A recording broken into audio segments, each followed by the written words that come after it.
श्रीगुरुभ्यो नमः परमगुरुभ्यो नमः श्रीमदानन्दतीर्थभगवत्पादाचार्यगुरुभ्यो नमः सृष्टिस्थित्यप्ययेहा निहति ऋषितमो बन्धमोक्षाश्च यस्मात् अस्य श्री ब्रह्मरुद्रप्रभृतिसुरनरद्वीषकृत्वात्मकस्य विष्णोर्व्यस्ताः समस्ताः सकलगुणनिधिः सर्वदोषो व्यपेतः पूर्णानन्दाव्ययो यो गुरुरपि परमश्चिन्तयेतं महन्तम् जन्माद्यस्य यतोऽन्वयादितरतश्चार्थेष्वभिद्यस्वराट् तेने ब्रह्महृदाय आदिकवये मुह्यन्ति यं सूरयः तेजो वारिमृदां यथा विनिमयो यत्र त्रिसर्गो मृषा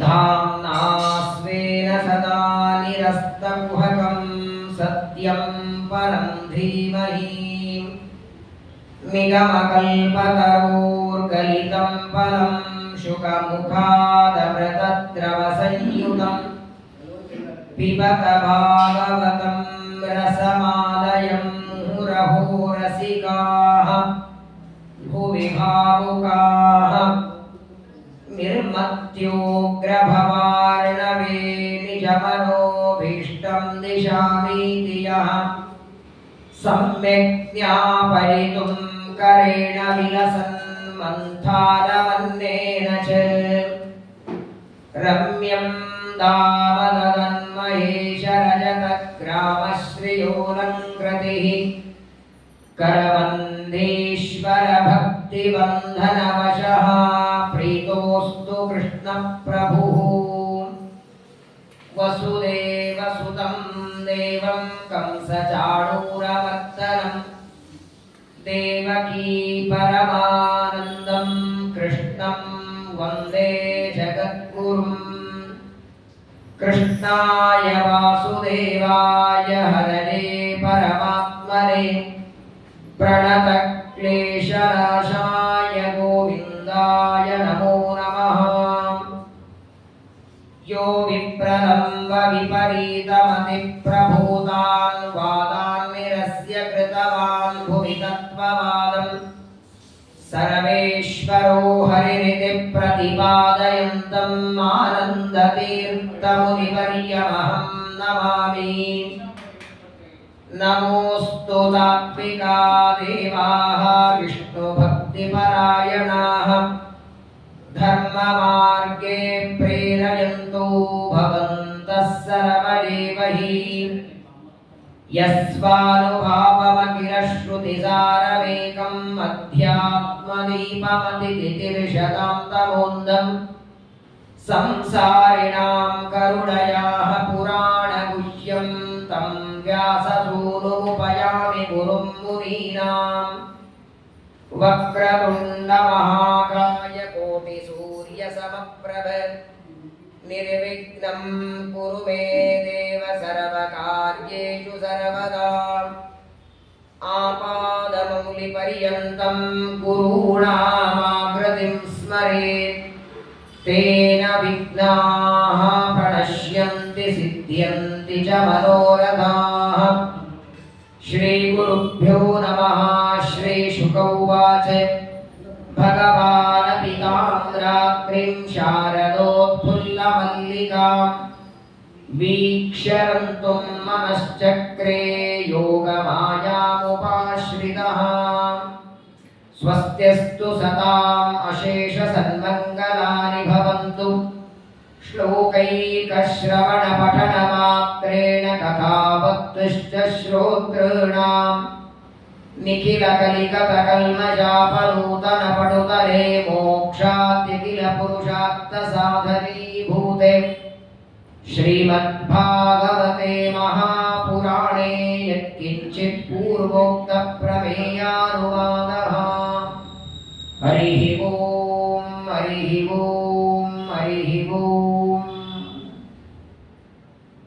ಶ್ರೀ ಗುರುಭ್ಯೋ ನಮಃ.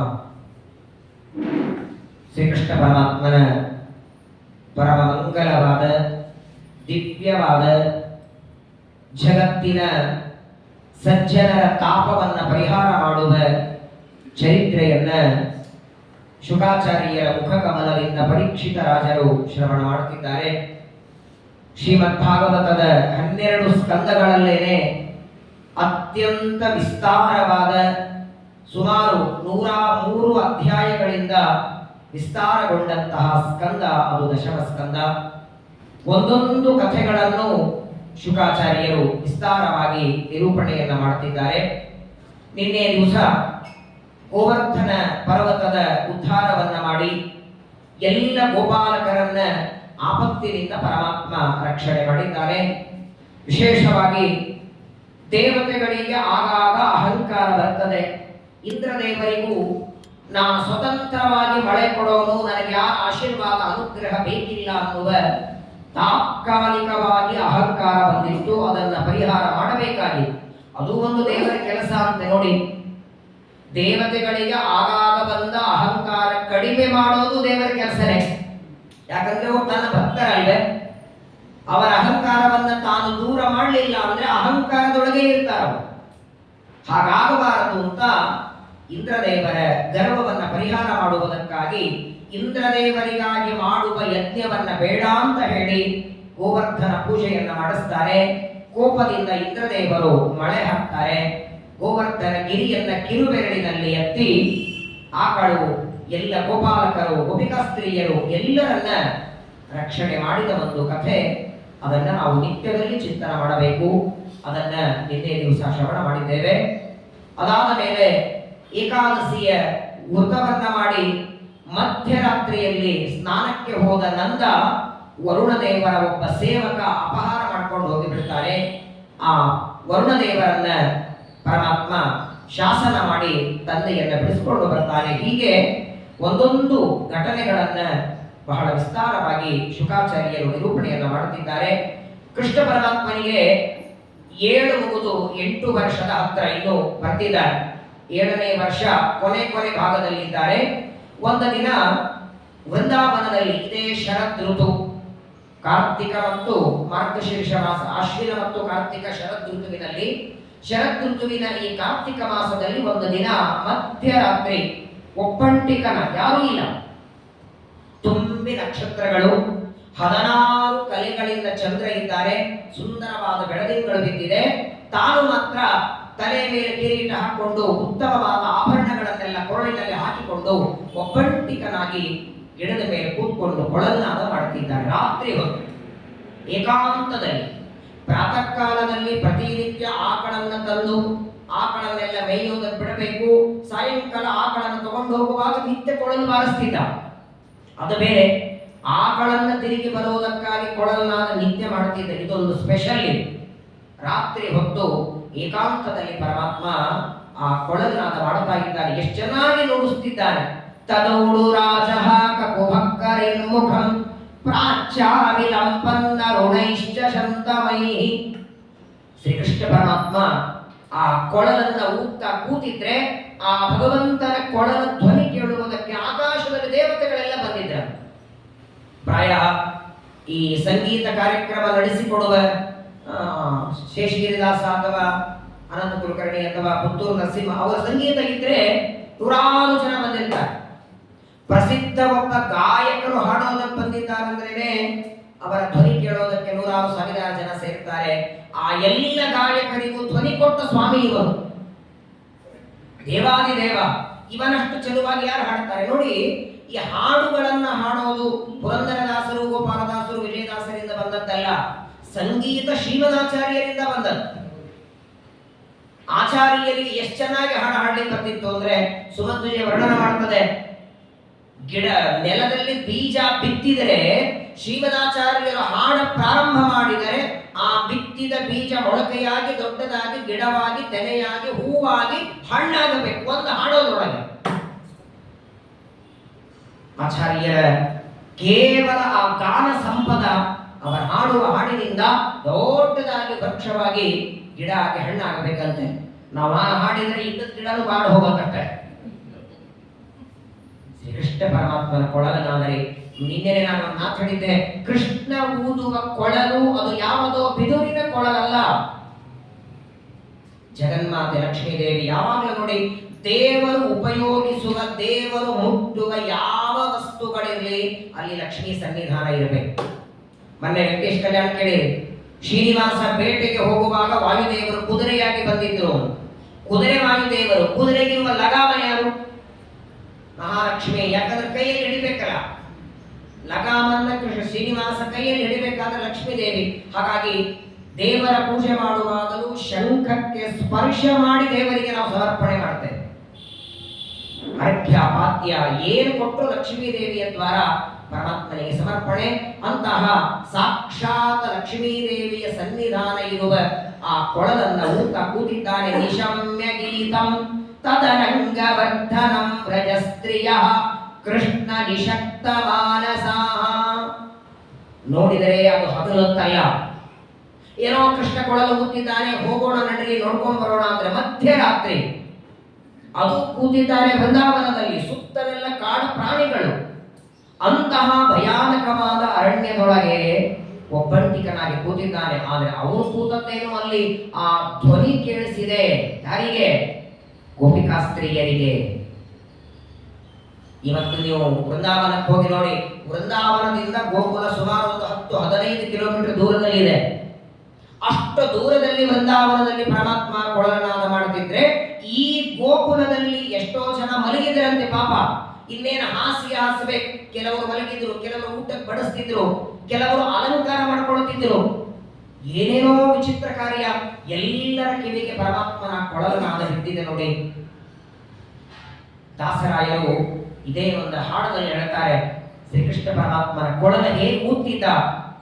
ಒಂದು ಬಾರಿ ಪರಮಾತ್ಮ ಕೊಳಲ ಊದಲಿಕ್ಕೆ ಶುರು ಮಾಡಿದರೆ ಮನುಷ್ಯರು ಅಥವಾ ಗೋಪಾಲಕರು, ಗೋಪಿಕಾ ಸ್ತ್ರೀಯರು ಕೇಳ್ತಿದ್ರಲ್ಲ, ಅರಣ್ಯದಲ್ಲಿರುವ ಗಿಡ ಮರಗಳು ಕೂಡ ತಲೆಭಾಗದಲ್ಲಿ ನಿಂತ್ಕೋತಿದ್ವು.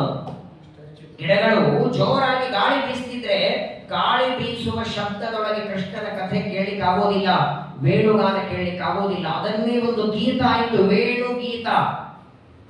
ವಾಮಬಾಹು ಕೃತ ವಾಮಕ ಪೋಲೋ ವಲ್ಗಿತ ಭ್ರುರಧರಾರ್ಪಿತ ವೇಣು ಕೋಮಲಾಂಗುಲಿ ವಿರಾಶ್ರಿತ ಮಾರ್ಗಂ ಗೋಪ್ಯ ಗೀರಯತಿ ಯತ್ರ ಮುಕುಂದ.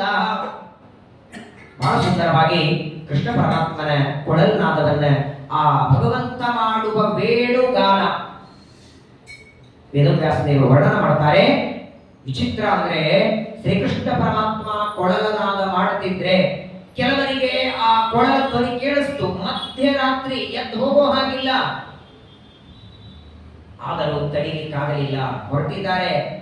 ಆ ಕೃಷ್ಣನ ಹತ್ರ ಹೋಗಬೇಕು, ಅಲ್ಲಿ ಹೋಗಿ ಆ ಕೊಳಲ ಧ್ವನಿ ಕೇಳಬೇಕು ಅಂತ ಅಲಂಕಾರ ಮಾಡ್ಕೊಳ್ಬೇಕು ಅಂತ ಪಾಪ ಕಣ್ಣಿಗೆ ಕಾಡಿಗೆ ಹಚ್ಕೋತಿದ್ರ. ಆ ಕೊಳಲ ಧ್ವನಿ ಕೇಳಿಸಿದರೆ ಅದರೊಳಗೆ ಮುಳುಗಿ ಬಿಟ್ಟಿದ್ದಾರೆ. ಕಣ್ಣಿಗೆ ಹಚ್ಚಬೇಕಾದ ಕಾಡಿಗೆ ಮತ್ತು ತುಂಬಾ ಹಚ್ಕೊಂಡ್ಬಿಟ್ಟಿದ್ದಾರೆ. ಅಸ್ತವ್ಯಸ್ತವಾಗಿ ಯಾವ ಬಟ್ಟೆ ಎಲ್ಲಿ ಹಾಕೊಳ್ಬೇಕು, ಯಾವುದು ಎಲ್ಲಿ ಹಚ್ಕೊಳ್ಬೇಕು, ಏನು ತಲೆನೇ ಇಲ್ಲ. ಎಲ್ಲರ ತಲೆ ಮನಸ್ಸು ಕೃಷ್ಣನ ಕೊಳಲ್ನಲ್ಲಿ ಮುಳುಗಿಬಿಟ್ಟಿದೆ. ಯಾವಾಗಲೂ ನೋಡಿ, ನಾವು ಒಂದು ಕೆಲಸ ಮಾಡಬೇಕಾದರೆ ನಮ್ಮ ಇಂದ್ರಿಯಗಳು ಮಾತ್ರವಲ್ಲ, ನಮ್ಮ ಮನಸ್ಸಿರಬೇಕು. ಊಟಕ್ಕೆ ಕೂತಿದ್ದೀರಿ, ನಿಮ್ಮ ಮನಸ್ಸು ಅಲ್ಲಿದ್ರೇನೆ ಹುಳಿ ಹೇಗಿದೆ, ಸಾರು ಹೇಗಿದೆ ಅಂತ ನಾನು ಕೇಳಿದ್ರೆ ಹೇಳಬಲ್ಲೆ. ನಿಮ್ಮ ಮನಸ್ಸೆಲ್ಲೋ ಹಾರಾಡ್ತಿದೆ, ಯಾರನ್ನೋ ಯಾಕೆ ಬಂದಿಲ್ಲ ಊಟಕ್ಕೆ ಅಂತ ನೋಡ್ತಿದ್ರೆ ಹೆಂಗಾಗಿತ್ತು ಅಡಿಗೆ? ಅಡಿಗೆ ಚೆನ್ನಾಗಿರೋ ಆಗಿದೆ, ಯಾಕಂದ್ರೆ ಗಮನ ಇಲ್ಲ. ಗಮನ ಕೊಡದೇ ಇದ್ರೆ ನಾಲಿಗೆ ರುಚಿ ಗೊತ್ತಾಗೋದಿಲ್ಲ. ಯಾವುದೇ ಕಣ್ಣಿನಿಂದ ನೋಡಬೇಕಾದರೂ, ಕಿವಿಯಿಂದ ಕೇಳಬೇಕಾದರೂ, ಮಲಗಬೇಕಾದರೂ, ಏಳಬೇಕಾದರೂ ಮನಸ್ಸಿನ ಸಹಕಾರ ಬೇಕೇ ಬೇಕು. ಈಗ ನಿಮ್ಮೆಲ್ಲರ ಮನಸ್ಸು ಇಲ್ಲಿದ್ರೇನೆ ಭಾಗವತ ಅರ್ಥ ಆಗತ್ತೆ. ಕಿವಿ ಮಾತ್ರ ಇಲ್ಲಿದೆ, ದೇಹ ಮಾತ್ರ ಇಲ್ಲಿದೆ, ಮನಸ್ಸಿಗೆಲ್ಲೋ ಹಾರಾಡ್ತಿದ್ರೆ 1 ತಾಸು ಟೈಮ್ ವೇಸ್ಟ್. ಮನಸ್ಸು ಬಹಳ ಮಹತ್ವದ್ದು. ಗೋಪಿಕಾ ಸ್ತ್ರೀಯರ ದೇಹ ಗೋಕುಲದಲ್ಲಿ, ಮನಸ್ಸು ವೃಂದಾವನದಲ್ಲಿ ಇದೆ. ಕೃಷ್ಣನ ಕೊಳಲ ಧ್ವನಿ ಕೇಳುವುದಕ್ಕೆ ಹೊರಟಿದ್ದಾರೆ. ಬಾಗಿದ ಬಳ್ಳಿ ಮರಗೋನೆಯೊಡೆದವು ತೀಡುವ ಮಂದ ಮಾರುಕನ ಕೂಡಿ ತೂಗಾಡುವ ವನದ ಫಲದ ಗೊಂಚಲದಿ ಪಾಡವಲೊಲ್ಲಿ ಕುಲಗಳು ಹೇಳಿಕೊಂಡವು ಜಾಣಕ್ಕಿ ಗಿಳಿಯು ಕೋಗಿಲ ಓಡಾಟ ವೈರಾಟ ಜರಿದು ಖಗಾಮೃಗ ಗಾಢ ನಿದ್ರೆಗೆ ವಶವಾದವು ರಂಗ ಕೊಳಲ ನೂದಲಾಗಿ ರಂಗಯ್ಯ ಕೊಳಲ ನೂದಲು. ಕೃಷ್ಣನ ಕೊಳಲ ಧ್ವನಿ ಶುರುವಾದರೆ ಗಾಢವಾಗಿ ತಮ್ಮ ತಮ್ಮ ಗೂಡಿನಲ್ಲಿ ಮಲಗಿದ ಪಕ್ಷಿಗಳನ್ನು ಎದ್ದು ಬಿಡಬೇಕಂತ. ಬೇಡ ನಿದ್ದೆ ನಮಗೆ. ಪ್ರಾಣಿಗಳು, ಪಕ್ಷಿಗಳು, ಕ್ರಿಮಿ, ಕೀಟ, ಗಿಡ, ಮರ ಕೃಷ್ಣನ ಕೊಳಲ ಧ್ವನಿಗೆ ಮನಸ್ಸು ಸೋಲದೇ ಇದ್ದ ಒಬ್ಬ ವ್ಯಕ್ತಿ ಇರಲಿಲ್ಲ. ದೊಡ್ಡ ದೊಡ್ಡ ಪರ್ವತಗಳೆಲ್ಲ ಪುಡಿಯಾಗಿ ಹೋಗ್ತಿದ್ದು ಅಂತೆ, ಕರಿಗೆ ನೀರಾಗಿ ಬಿಡಬೇಕಂತ. ಕೆಳಗೆ ನೋದಕ ಉಕ್ಕೇರಿ ಬಂದವು ತುಳುಕಿ ಚೆಲ್ಲಾಡಿ ನಿಂತಳು ಯಮುನೆ ಮೇಲೆ ಮೋಡೊಡ್ಡಿ ಮೇಘಾರಿ ಬೋರಿಟ್ಟವು ಕಲ್ಲು ಕರುಗಿ ನೀರಾದವು. ನಳಿನ ಚಂಪಕನಾದ ಪುನ್ನಾಗ ಪಾಟಲ ಶಾವಂತಿಗೆ ಬಕುಳವು ಮಾಲತಿ ಜಾತಿಯ ಪರಿಮಂಗಳ ಕೂಡಿ ನೀಲಾಂಗ್ರನಂಗ್ರಿಗೆ ಎರಗಿದವು. ಏನ್ ವರ್ಣನ ಮಾಡ್ತಾರೆ, ರೋಮಾಂಚ ನೋಡಿ. ಅವತ್ತು ಕೃಷ್ಣನ ಕೊಳಲ ಧ್ವನಿ ಕೇಳಿದ ಗೋಪಾಲಕರೇ ಧನ್ಯರು. ಸಮಾಧಿಯೊಳಗೆ ಸಾಮಾನ್ಯವಾಗಿ ನೋಡಿ, ಕೃಷ್ಣ ಭಾಗವತ 3ನೇ ಸ್ಕಂದದಲ್ಲಿ ಕೇಳಿದ್ದೀರಿ ನೀವು. ಯಮ, ನಿಯಮ, ಆಸನ, ಪ್ರಾಣಾಯಾಮ, ಪ್ರತ್ಯಾಹಾರ, ಧ್ಯಾನ, ಧಾರಣ, ಸಮಾಧಿ ಅಂತ 8. ಅದರೊಳಗೆ ಧ್ಯಾನ ಅಂದ್ರೆ ಮನಸ್ಸಿನಿಂದ ದೇವರನ್ನ ನೋಡು. ಸಮಾಧಿ ಅಂದ್ರೆ ಹೇಗಿರುತ್ತೆ ಗೊತ್ತಾ? ಒಂದು ಬಾರಿ ಸಮಾಧಿಯಲ್ಲಿ ಕೂತರೆ ಅಕ್ಕಪಕ್ಕ ನಗಾರಿ ಬಾರಿಸಿದ್ರು ಎಚ್ಚರ ಆಗಲ್ಲ. ಮನಸ್ಸು ದೇವರಲ್ಲಿ ಇಟ್ಟಿರ್ತಾರೆ, ಕಣ್ಣು ಮುಚ್ಚಿರ್ತಾರೆ. ಕರ್ದಮ ಋಷಿಗಳ ಕಥೆ ಕೇಳ್ತೀರಿ, ವಸಿಷ್ಠರ ಕಥೆ, ಜಮದಗ್ನಿಗಳ ಕಥೆ. ಒಂದು ಬಾರಿ ಋಷಿಗಳು ಸಮಾಧಿಯಲ್ಲಿ ಕೂತ್ರೆ ಏನಾದರೂ ಎಚ್ಚರ ಆಗಲ್ಲ. ಆದರೆ ಸಮಾಧಿಯಲ್ಲಿ ಕೂತಂತಹ ಋಷಿಗಳಿಗೂ ಕೃಷ್ಣ ಪರಮಾತ್ಮನ ಕೊಳಲ ಧ್ವನಿ ಕೇಳಿದರೆ ಸಿದ್ಧ ಮುನಿ ಜನರು ಇದ್ದ ಸಮಾಧಿಯೋಳೆದ್ದು ಕುಣಿ ಕೂಡಿದಾಡಿದರು. ಏನು ಬಾರಿಸಿದ್ರು ನಗಾರಿ ಹೊಡೆದ್ರು ಹೇಳದೇ ಇದ್ದವರು ಎಲ್ಲೋ ದೂರದಲ್ಲಿ ಕೃಷ್ಣ ಕೊಳಲ ಊದುತ್ತಿದ್ರೆ ಸಮಾಧಿಯಲ್ಲಿ ಕೂತಂತಹ ಋಷಿಗಳು ಗಾಬರಿಸಿಕೊಂಡು ಎದ್ದಿದ್ದಾರೆ. ಹೇ ಭಗವಂತನ ಕೊಳಲ ನಾದ. ಬ್ರಹ್ಮಾದಿ ದೇವತೆಗಳೇ ಇವನ ಕೊಳಲ ಧ್ವನಿಗೆ ತಲೆಬಾಗಬೇಕು. ಜಗನ್ಮಾತೆ ಲಕ್ಷ್ಮೀ ದೇವಿ ಕೊಳಲಾಗಿ ಬಂದಿದ್ದಾಳೆ, ಪರಮಾತ್ಮ ಕೊಳಲು ಊದ್ತಿದ್ದಾರೆ. ಗೋಪಿಕಾಸ್ತ್ರೀಯರು ಹೊರಟೇ ಬಿಟ್ಟಿದ್ದಾರೆ. ಮಧ್ಯರಾತ್ರಿ ಮನೆ ಬಿಟ್ಟು ಹೋಗಬಾರದು ಅನ್ನುವ ವಿಚಾರವೇ ತಲೆಗೆ ಬರಲಿಲ್ಲ. ಕೊಳಲ ಧ್ವನಿ ಕಿವಿಗೆ ಬಿದ್ದಿದೆ.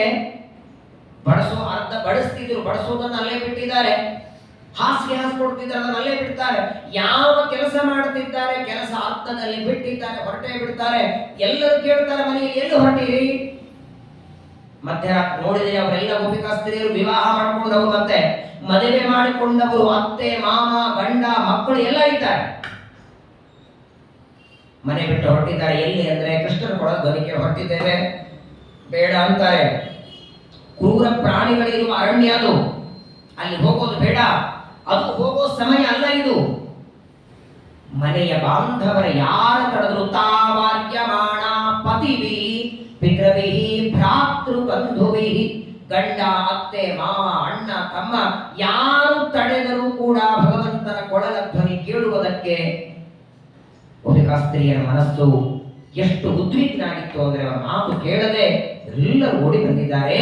ಮಧ್ಯರಾತ್ರಿ ಆ ವೃಂದಾವನದಲ್ಲಿ ಗೋಪಿಕಾಸ್ತ್ರೀಯರೆಲ್ಲ ಬಂದ್ರೆ ಕೃಷ್ಣ ನೋಡ್ತಾನೆ. ಮೊದಲು ಆ ಗೋಪಿಕಾಸ್ತ್ರೀಯರನ್ನ ನೋಡಿ ಪರಮಾತ್ಮ ಸ್ವಾಗತಂತೆ ಮಹಾಭಾಗ ಸ್ವಾಗತ ಮಾಡುತ್ತಾನೆ. ಮೊದಲು ಸ್ವಾಗತ ಮಾಡಿದ, ಬನ್ನಿ ಅಂತ ಕರೆದ. ಆಮೇಲೆ ಕೇಳ್ತಾನೆ, ಯಾಕೆ ಬಂದ್ರಿ ಅಂತ ಕೇಳಿದ. ನೋಡಿ, ಅಷ್ಟು ದೂರದಿಂದ ಬಂದಂತಕ್ಕೆ ಸ್ವಾಗತವೋ ಮಹಾಭಾಗ ಪ್ರಿಯಂ ಕಿಂ ಕರವಾಮತೆ, ಏನ್ ಮಾಡ್ಲಿ ನಿಮಗೋಸ್ಕರ ಅಂತ ಕೇಳಿದ.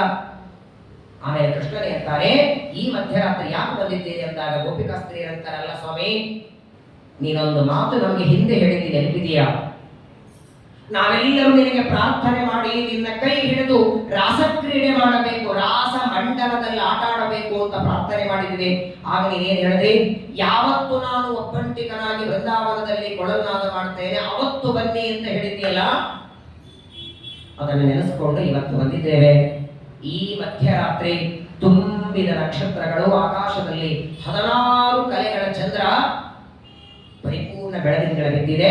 ಈಗ ನೀನು ನಮ್ಮ ಕೈ ಹಿಡಿದು ನಮ್ಮ ಜೊತೆಗೆ ರಾಸಕ್ರೀಡೆ ಆಡಬೇಕು. ನಿನ್ನ ಜೊತೆಗೆ ರಾಸ ಆಟ ಆಡುವುದಕ್ಕೆ ನಾವೆಲ್ಲ ಬಂದಿದ್ದೇವೆ ಅಂತ ಗೋಪಿಕಾಸ್ತ್ರೀಯರಂದ್ರೆ ಕೃಷ್ಣ ಅಂತಾನೆ. ತಪ್ಪು ಮಾಡಿದಿರಿ ಅಂತಾನೆ. ನಾನು ಹೇಳಿದ್ದು ನಿಜ. ನಿಮ್ಮೆಲ್ಲರ ಜೊತೆಗೆ ಕೈ ಹಿಡಿದು ರಾಸಕ್ರೀಡೆ ಆಡ್ತೇನೆ ಅಂತ. ಆದ್ರೆ ಇದು ಮಧ್ಯರಾತ್ರಿ ಅಲ್ಲ. ನೀವೆಲ್ಲ ಮದುವೆ ಮಾಡಿಕೊಂಡವರು. ಭರ್ತು ಶುಶ್ರೂಷಣಂ ಸ್ತ್ರೀಣಾಂ ಪರೋ ಧರ್ಮೋ ಶಮಾಯಯ. ಗಂಡನ ಸೇವೆ ಮಾಡೋದೇ ಧರ್ಮ. ಈ ಹೊತ್ತು, ರಾತ್ರಿ ಹೊತ್ತು ಮಕ್ಕಳನ್ನ ಪಾಲನೆ ಮಾಡಬೇಕು, ಅತ್ತೆ ಮಾವಂದರನ್ನು ನೋಡ್ಕೊಳ್ಬೇಕಾದ ಸಮಯದಲ್ಲಿ ಅವರನ್ನೆಲ್ಲ ಬಿಟ್ಟು ಇಲ್ಲಿ ಬಂದಿದ್ದೇನೆ. ಇದು ಹೊತ್ತಲ್ಲ. ಈಗ ಹೊರಡಿ ಮನೆಗೆ. ಇವಾಗ ಹೊರಡಿ, ಹವನತ್ತು ನಾನು ನಿಮ್ಮನ್ನ ಮತ್ತೆ ಕರೀತೇನೆ, ಆಗ ನಿಮ್ಮ ಜೊತೆಗೆ ರಾಸಕ್ರೀಡೆ ಮಾಡ್ತೇನೆ ಅಂತ ಪರಮಾತ್ಮ ಅಷ್ಟು ದೂರದಿಂದ ಬಂದ ಗೋಪಿಕಾ ಸ್ತ್ರೀಯರನ್ನ ಇಲ್ಲಿಂದ ಹೊರಡಿ ಅಂದ್ರೆ ಸಾಕು, ಎಲ್ಲರ ಕಣ್ಣೊಳಗೆ ನೀರು. ಗೋಪಿಕಾ ಸ್ತ್ರೀಯರಂತಾರೆ, ನಾವು ಇಲ್ಲಿಂದ ಇವಾಗ ಮನೆಗೆ ಹೋಗಲ್ಲ. ಒಂದು ಬಾರಿ ಮನೆಯ ಹೊಸ್ತಿನ ದಾಟಿ ಬಂದಾಯ್, ಬರುವಾಗ ನಮ್ಮ ಗಂಡ ಅತ್ತೆ ಮಾವ ಹೋಗಬೇಡ ಅಂತ ತಡೆದ್ರು ಬಂದಿದ್ದೇವೆ. ತಿರುಗಿ ಹೋಗೋದಿಲ್ಲ. ಏನೇ ಆಗಲಿ ಇದೇ ಮಧ್ಯರಾತ್ರಿ ನಮ್ಮ ಕೈ ಹಿಡಿದು ರಾಸಕ್ರೀಡೆ ಮಾಡಬೇಕು ಅಂತ ಪರಮಾತ್ಮನನ್ನ ಪ್ರಾರ್ಥನೆ ಮಾಡ್ತಾರೆ. ಒಂದು ನಮ್ಮ ಜೊತೆಗೆ ರಾಸಕ್ರೀಡೆ ಮಾಡು, ಇಲ್ಲ ಅಂದ್ರೆ ನಿನ್ನ ಕಣ್ಣೆದರಿಗೆ ದೇಹ ಬಿಡೋ ಹಾಗೆ ವರ ಕೊಡು. ಇಲ್ಲೇನೆ ವರ ಕೊಡು. ನಿನ್ನ ವರ, ನಿನ್ನ ಅನುಗ್ರಹದಿಂದ ನೀನು ವರ ಕೊಟ್ಟರೆ ನಿನ್ನ ಕಣ್ಣೆದರಿಗೆ ದೇಹ ಬಿಡುತ್ತೇವೆ. ಒಂದ ದೇಹ ಬಿಡೋದಕ್ಕೆ ಅನುಮತಿ ಆದ್ರೂ ಕೊಡು, ಇಲ್ಲ ರಾಸಕ್ರೀಡೆ ಆದ್ರೂ ಆಡಬೇಕು. ತಿರುಗಿ ಮನೆಗೆ ಮಾತ್ರ ಹೋಗೋದು. ಸರ್ವಜ್ಞ ದೇವರು, ಸರ್ವಜ್ಞನಾದ ಸರ್ವೋತ್ತಮನಾದ ಪರಮಾತ್ಮ ಗೋಪಿಕಾ ಸ್ತ್ರೀಯರ ಮನಸ್ಸನ್ನು ಅರ್ಥ ಮಾಡಿಕೊಳ್ಳುತ್ತಾನೆ. ಸರಿ ಅಂತ ಹೇಳಿ, ಕುರುವಂತೆ ತ್ವಯಿರತಿಂ ಕುಶಲಾಸ್ಮ ಆತ್ಮನ್ ನಿತ್ಯಾ ಪ್ರಿಯೈ ಪತಿ ಸುಧಾದೆ ಬೇರಾರ್ತಿದೈಕ್ಯಂ. ಗೋಪಿಕಾ ಸ್ತ್ರೀಯರಿಗೆ ಹೇಳ್ತಾನೆ, ಸರಿ ಹಾಗಾದರೆ ಒಂದು ಕೆಲಸ ಮಾಡಿ, ನೀವೆಲ್ಲರೂ ಗುಂಪಾಗಿ ಒಂದು ಮಂಡಲದ ಆಕಾರದಲ್ಲಿ ನಿಂತ್ಕೊಳ್ಳಿ ಅಂತ ಹೇಳಿದ. ಎಷ್ಟು ಜನ ಬಂದಿದ್ದಾರೆ ಅಷ್ಟು ತನ್ನ ರೂಪಗಳನ್ನು ತಗೊಳ್ತಾನೆ. 40-50 ಜನ ಗೋಪಿಕಾ ಸ್ತ್ರೀಯರಿದ್ರೆ ಪ್ರತ್ಯೇಕವಾಗಿ ಒಂದೊಂದು ರೂಪವನ್ನು ತಗೊಂಡಿದ್ದಾನೆ. ಎಲ್ಲರೂ ಕೃಷ್ಣನ ಕೈಯನ್ನು ಹಿಡಿದಿದ್ದಾರೆ, ಸ್ವಚ್ಛಂದವಾಗಿ ಕುಣಿತಿದ್ದಾರೆ. ಅದೊಂದು ಆಟ. ಮಂಡಲವಾಗಿ ಗುಂಡಾಗಿ ನಿಂತು ಒಬ್ಬ ಕೃಷ್ಣ, ಒಬ್ಬ ಗೋಪಿಕ, ಒಬ್ಬ ಕೃಷ್ಣ, ಒಬ್ಬ ಗೋಪಿಕ ಕೈ ಹಿಡಿದಿದ್ದಾರೆ, ಕುಣಿತಿದ್ದಾರೆ. ಏನು ಆನಂದ ಆಗುತ್ತೆ ನೋಡಿ. ಸಾಕ್ಷಾತ್ ಸರ್ವೋತ್ತಮನಾದ ದೇವರೇ ಕೈ ಹಿಡಿದು ಕುಣಿತಾ ಇದ್ದಾನೆ. ಕುಣಿತಾ ಕುಣಿತಾ ಮಗ್ನಾಗಿ ಬಿಟ್ಟಿದ್ದಾರೆ. ಶ್ರೀನಿವಾಸನ ದರ್ಶನಕ್ಕೆ ಹೋದರೆ 3ನೇ ಭಾಗದಲ್ಲಿ ನಿಂತು, ಜಯ ವಿಜಯರ ಹತ್ರ ನಿಂತು, ದೂರದಲ್ಲಿ ನಿಂತು ನೋಡಿದ್ರೇನೆ ಪರಮಾನಂದ. ನೋಡಿದರೆ ಆನಂದ. ಅದು ಶಿಲಾ ಪ್ರತಿಮೆ, ಕಲ್ಲಿನ ಪ್ರತಿಮೆ. ಇದು ಕಲ್ಲಿನ ಪ್ರತಿಮೆಯಲ್ಲ, ತಾಮ್ರದ್ದಲ್ಲ, ಸಾಕ್ಷಾತ್ ಸಚ್ಚಿದಾನಂದ. ಬರೀ ನೋಡೋದಲ್ಲ, ಕೈ ಹಿಡಿದು ಕುಣಿತಿದ್ದಾರೆ. ಏನ್ ಆನಂದ ಆಗಿರ್ಬೇಕು ಹೇಳಿ. ಶ್ರೀಕೃಷ್ಣ ಪರಮಾತ್ಮನ ಕೈ ಹಿಡಿದು ಕುಣಿತಾ ಕುಣಿತಾ ಪ್ರಾರಂಭದಲ್ಲಿ ಗೋಪಿಕಾ ಸ್ತ್ರೀಯರಿಗೆ ಆನಂದ ಆಯಿತು. ಏನು ಪುಣ್ಯ! ದೇವತೆಗಳಿಗೂ ಈ ಭಾಗ್ಯ ಸಿಕ್ಕಿಲ್ಲ. ಪರಮಾತ್ಮನ ಕೈ ಹಿಡಿದು ಕುಣಿಯುವ ಭಾಗ್ಯ ಯಾರಿಗೆ ಸಿಗತ್ತೆ ಹೇಳಿ? ಸ್ವಾಮಿಗಳು ಬರುವಾಗ ಏನೋ ಈ ಎತ್ತರ ಬಾವುಟಿಗೆ ಕೆಳಗೆ ಇಳಿಬೇಕಾದಾಗ ನೀವು ಕೈ ಹಿಡಿತಾರೆ ನೋಡ್ರಿ. ನಾನು ಕೈ ಹಿಡಿದಕ್ಕೆ ಅವ್ರು ಕೆಳಗೆ ಇಳಿದ್ರು ಅನ್ಬೇಕಾದಕ್ಕೆ. ದೊಡ್ಡವರು ನಿನ್ನ ಕೈ ಹಿಡಿದಿದ್ದಾರೆ ಅಂದ್ರೆ ನೀನೇನೋ ಜನ್ಮಾಂತರದ ಪುಣ್ಯ. ಅವರ ಕೈ ಸ್ಪರ್ಶ ಆಗಿದೆ. ದೇವರನ್ನ ಮುಟ್ಟುವ, ದೇವರ ಆರಾಧನೆ ಮಾಡುವ ಕೈಗಳು ಮುಟ್ಟಿದರೆ ಶಾಲಿಗ್ರಾಮ ಶಿಲಾ ಸ್ಪರ್ಶಂ ಯೇ ಕುರ್ವಂತಿ ದಿನೇ ದಿನೇ ವಾಂಛಂತಿಕರ ಸಂಸ್ಪರ್ಶಂ ತೇಷಾಂ ದೇವಾ ಸವಾಸವಾಹ. ಶಾಲಿಗ್ರಾಮವನ್ನ ಮುಟ್ಟಿ ಪೂಜೆ ಮಾಡುವ ವ್ಯಕ್ತಿಯ ಕೈಗಳ ಸ್ಪರ್ಶ ಬೇಕು ಅಂತ ದೇವತೆಗಳ ಅಪೇಕ್ಷೆ ಪಡ್ತಾರೆ. ಶಾಲಿಗ್ರಾಮ ಮುಟ್ಟಿ ಪೂಜೆ ಮಾಡೋರ ಕೈಗಷ್ಟು ಪ್ರಾಧಾನ್ಯತೆ. ಶಾಲಿಗ್ರಾಮ ಅಲ್ಲ, ಪ್ರತಿಮೆಯಲ್ಲ, ಸಾಕ್ಷಾತ್ ಕೃಷ್ಣನ ಕೈ ಹಿಡಿದಿದ್ದಾರೆ. ಆದರೆ ನೋಡಿ, ಪ್ರಾರಂಭದಲ್ಲಿ ಗೋಪಿಕಾ ಸ್ತ್ರೀಯರಿಗೆ ನಾನು ಕೃಷ್ಣನ ಕೈ ಹಿಡಿದಿದ್ದೇವೆ ಅಂತ ಆನಂದ ಆಯಿತು. ಕಣ್ಣು ಮುಚ್ಚಿದ್ದಾರೆ, ರಾಸಮಂಡಲದಲ್ಲಿ ಆಡುತ್ತಾರೆ. ಆದರೆ ಆ ಕೈ ಹಿಡಿದು ಕುಣಿತಾ ಕುಣಿತಾನೆ ಅಹಂಕಾರ ಬರ್ಲಿಕ್ಕೆ ಶುರುವಾಯಿತು. ನಮಗ ಸಮಾನ ಯಾರಿದ್ದಾರೆ? ಇಡೀ ಭೂಮಂಡಲದೊಳಗೆ ಲಕ್ಷ್ಮೀದೇವಿಗಿಂತಲೂ ನಾವು ಹೆಚ್ಚಿನವರು ಅಂತ ಬಂತು ತಲೆಗೆ. ಯಾವ ಸ್ತ್ರೀಯರಿಗೆ ಭಾಗ್ಯ ಸಿಕ್ಕಿದೆ? ಇಂತಹ ಮಧ್ಯರಾತ್ರಿಯಲ್ಲಿ ತುಂಬಿದ ನಕ್ಷತ್ರಗಳು ಕೃಷ್ಣ ನಮ್ಮ ಕೈ ಹಿಡಿದು ಕುಣಿತಿದ್ದಾನೆ. ಕೃಷ್ಣನ ಕೈ ಹಿಡಿದಿದ್ದೇವೆ ನೋಡಿ. ಯಾವಾಗಲೂ ದೇವರು ಒಂದು ಭಾಗ್ಯ ಕೊಟ್ರೆ ಆನಂದ ಪಡಿ. ಒಳ್ಳೆ ಆರೋಗ್ಯ ಕೊಟ್ಟಿದ್ದಾರೆ, ಉತ್ತಮವಾದ ದೇಹವೂ ಇದೆ, ಚೆನ್ನಾಗಿದೆ ಅಂದ್ರೆ ಅದು ದೇವರ ಅನುಗ್ರಹ. ಅದು ಇನ್ನೊಬ್ಬರಿಗೆ ಅಹಂಕಾರ ತೋರಿಸೋದಕ್ಕಲ್ಲ. ತಕ್ಷಣದಲ್ಲಿ ದೇವರನ್ನು ನೋಡಿ, ದೇವರಿಗೆ ಏನಾದರೂ ಇಷ್ಟ ಆಗತ್ತೆ, ನಮ್ಮ ದೇವರ ಮಧ್ಯದಲ್ಲಿ ಅಹಂಕಾರದ ಗೋಡೆ ಇದ್ದಾಗ ದೂರ ಮಾಡಿಬಿಡ್ತಾರೆ. ಯಾವ ಕಾರಣಕ್ಕೆ ಅಲ್ಪ ಸ್ವಲ್ಪ ಅಹಂಕಾರ ಬಂದರೂ ನಮ್ಮನ್ನ ದೇವರು ದೂರ ಮಾಡಿಬಿಡ್ತಾರೆ. ಅದು ಸಂಪತ್ತಿನ ಅಹಂಕಾರ ಇರಲಿ, ರೂಪ ಮದ ಇರಲಿ, ಲಾವಣ್ಯದ ಮದ ಇರಲಿ, ಯಾವುದೇ 6 ಮದಗಳಿದೆಯಲ್ಲ, ಯಾವ ಮದ ಬಂದು ಪರಮಾತ್ಮ ಕಿತ್ತಿ ಒಗಿತಾನೆ. ಗೋಪಿಕಾ ಸ್ತ್ರೀಯರಿಗೆ ಅಹಂಕಾರ ಬಂತು, ಸ್ವಲ್ಪ ಆಟ ಆಡಿ ದೇವರಲ್ಲ ಇವರಿಗೆ ಒಂದು ಪಾಠ ಕಲಿಸಬೇಕು. ಇವರು ಭಕ್ತಿ ಮಾಡಿದ್ದಕ್ಕೆ, ನನ್ನಲ್ಲಿ ಸ್ನೇಹ ಮಾಡಿದ್ದಕ್ಕೆ, ಇವರ ಕೈ ಹಿಡಿದು ರಸಕ್ರೀಡೆ ಮಾಡ್ತಾ ಇದ್ರೆ ಇವರಿಗೆ ಅಹಂಕಾರ ಬಂದಿದೆ. ವಿಚಾರ ಮಾಡ್ತಾರೆ. ತಾಸಾಂ ತತ್ಸಂಭಗಮದಂ ವೀಕ್ಷಮಾನಂಚ ಕೇಶವಃ ಪ್ರಶಮಾಯ ಪ್ರಸಾದಾಯ ತತ್ರೈವಾಂತರಧೀಯತ್. ಸ್ವಲ್ಪತ್ತು ಅವರ ಜೊತೆಗೆ ಆಟ ಆಡಿ, ಯಾವಾಗಲೂ ನೋಡಿ, ನಾವು ಪುಣ್ಯ ಸಂಪಾದನೆ ಮಾಡಬೇಕಾದ್ರೆ ನಮ್ಮ ಯೋಗ್ಯತೆಗೆ ಮೀರಿದ ಪುಣ್ಯ ಬಂತು ಅಂತ ಇಟ್ಕೊಳ್ಳಿ, ಜರಗಳಲ್ಲಿ ಇಳಿಸಿಬಿಡುತ್ತಾನೆ ದೇವರು. ಹೀಗಾಗಿತ್ತು ಇವರಿಗೆ. ಗೋಪಿಕಾ ಸ್ತ್ರೀಯರಿಗೂ ತಮ್ಮ ಯೋಗ್ಯತೆಗೆ ಮೀರಿದ ಪುಣ್ಯ ಸಂಪಾದನೆ, ಕೃಷ್ಣನ ಕೈ ಹಿಡಿದು ಕುಣಿದಿದ್ದೇವೆ ಅನ್ನುವ ಅಹಂಕಾರ ಬಂದಾಗ ಅಹಂಕಾರ ಪ್ರಶಮನಾಗಬೇಕು. ಏನ್ ಮಾಡಿಬಿಟ್ಟ, ಕಣ್ಣು ಮುಚ್ಚಿ ಕುಣಿತಾ ಇದ್ರು. ಕುಣಿತಾ ಇರುವಾಗಲೇನೆ ಒಬ್ಬರ ಕೈಯನ್ನ ಇನ್ನೊಬ್ಬರ ಕೈಯಲ್ಲಿ ಕೊಟ್ಟ, ತನ್ನ ರೂಪಗಳೆಲ್ಲ ಅಂತರ್ಧಾನ ಮಾಡಿಬಿಟ್ಟ.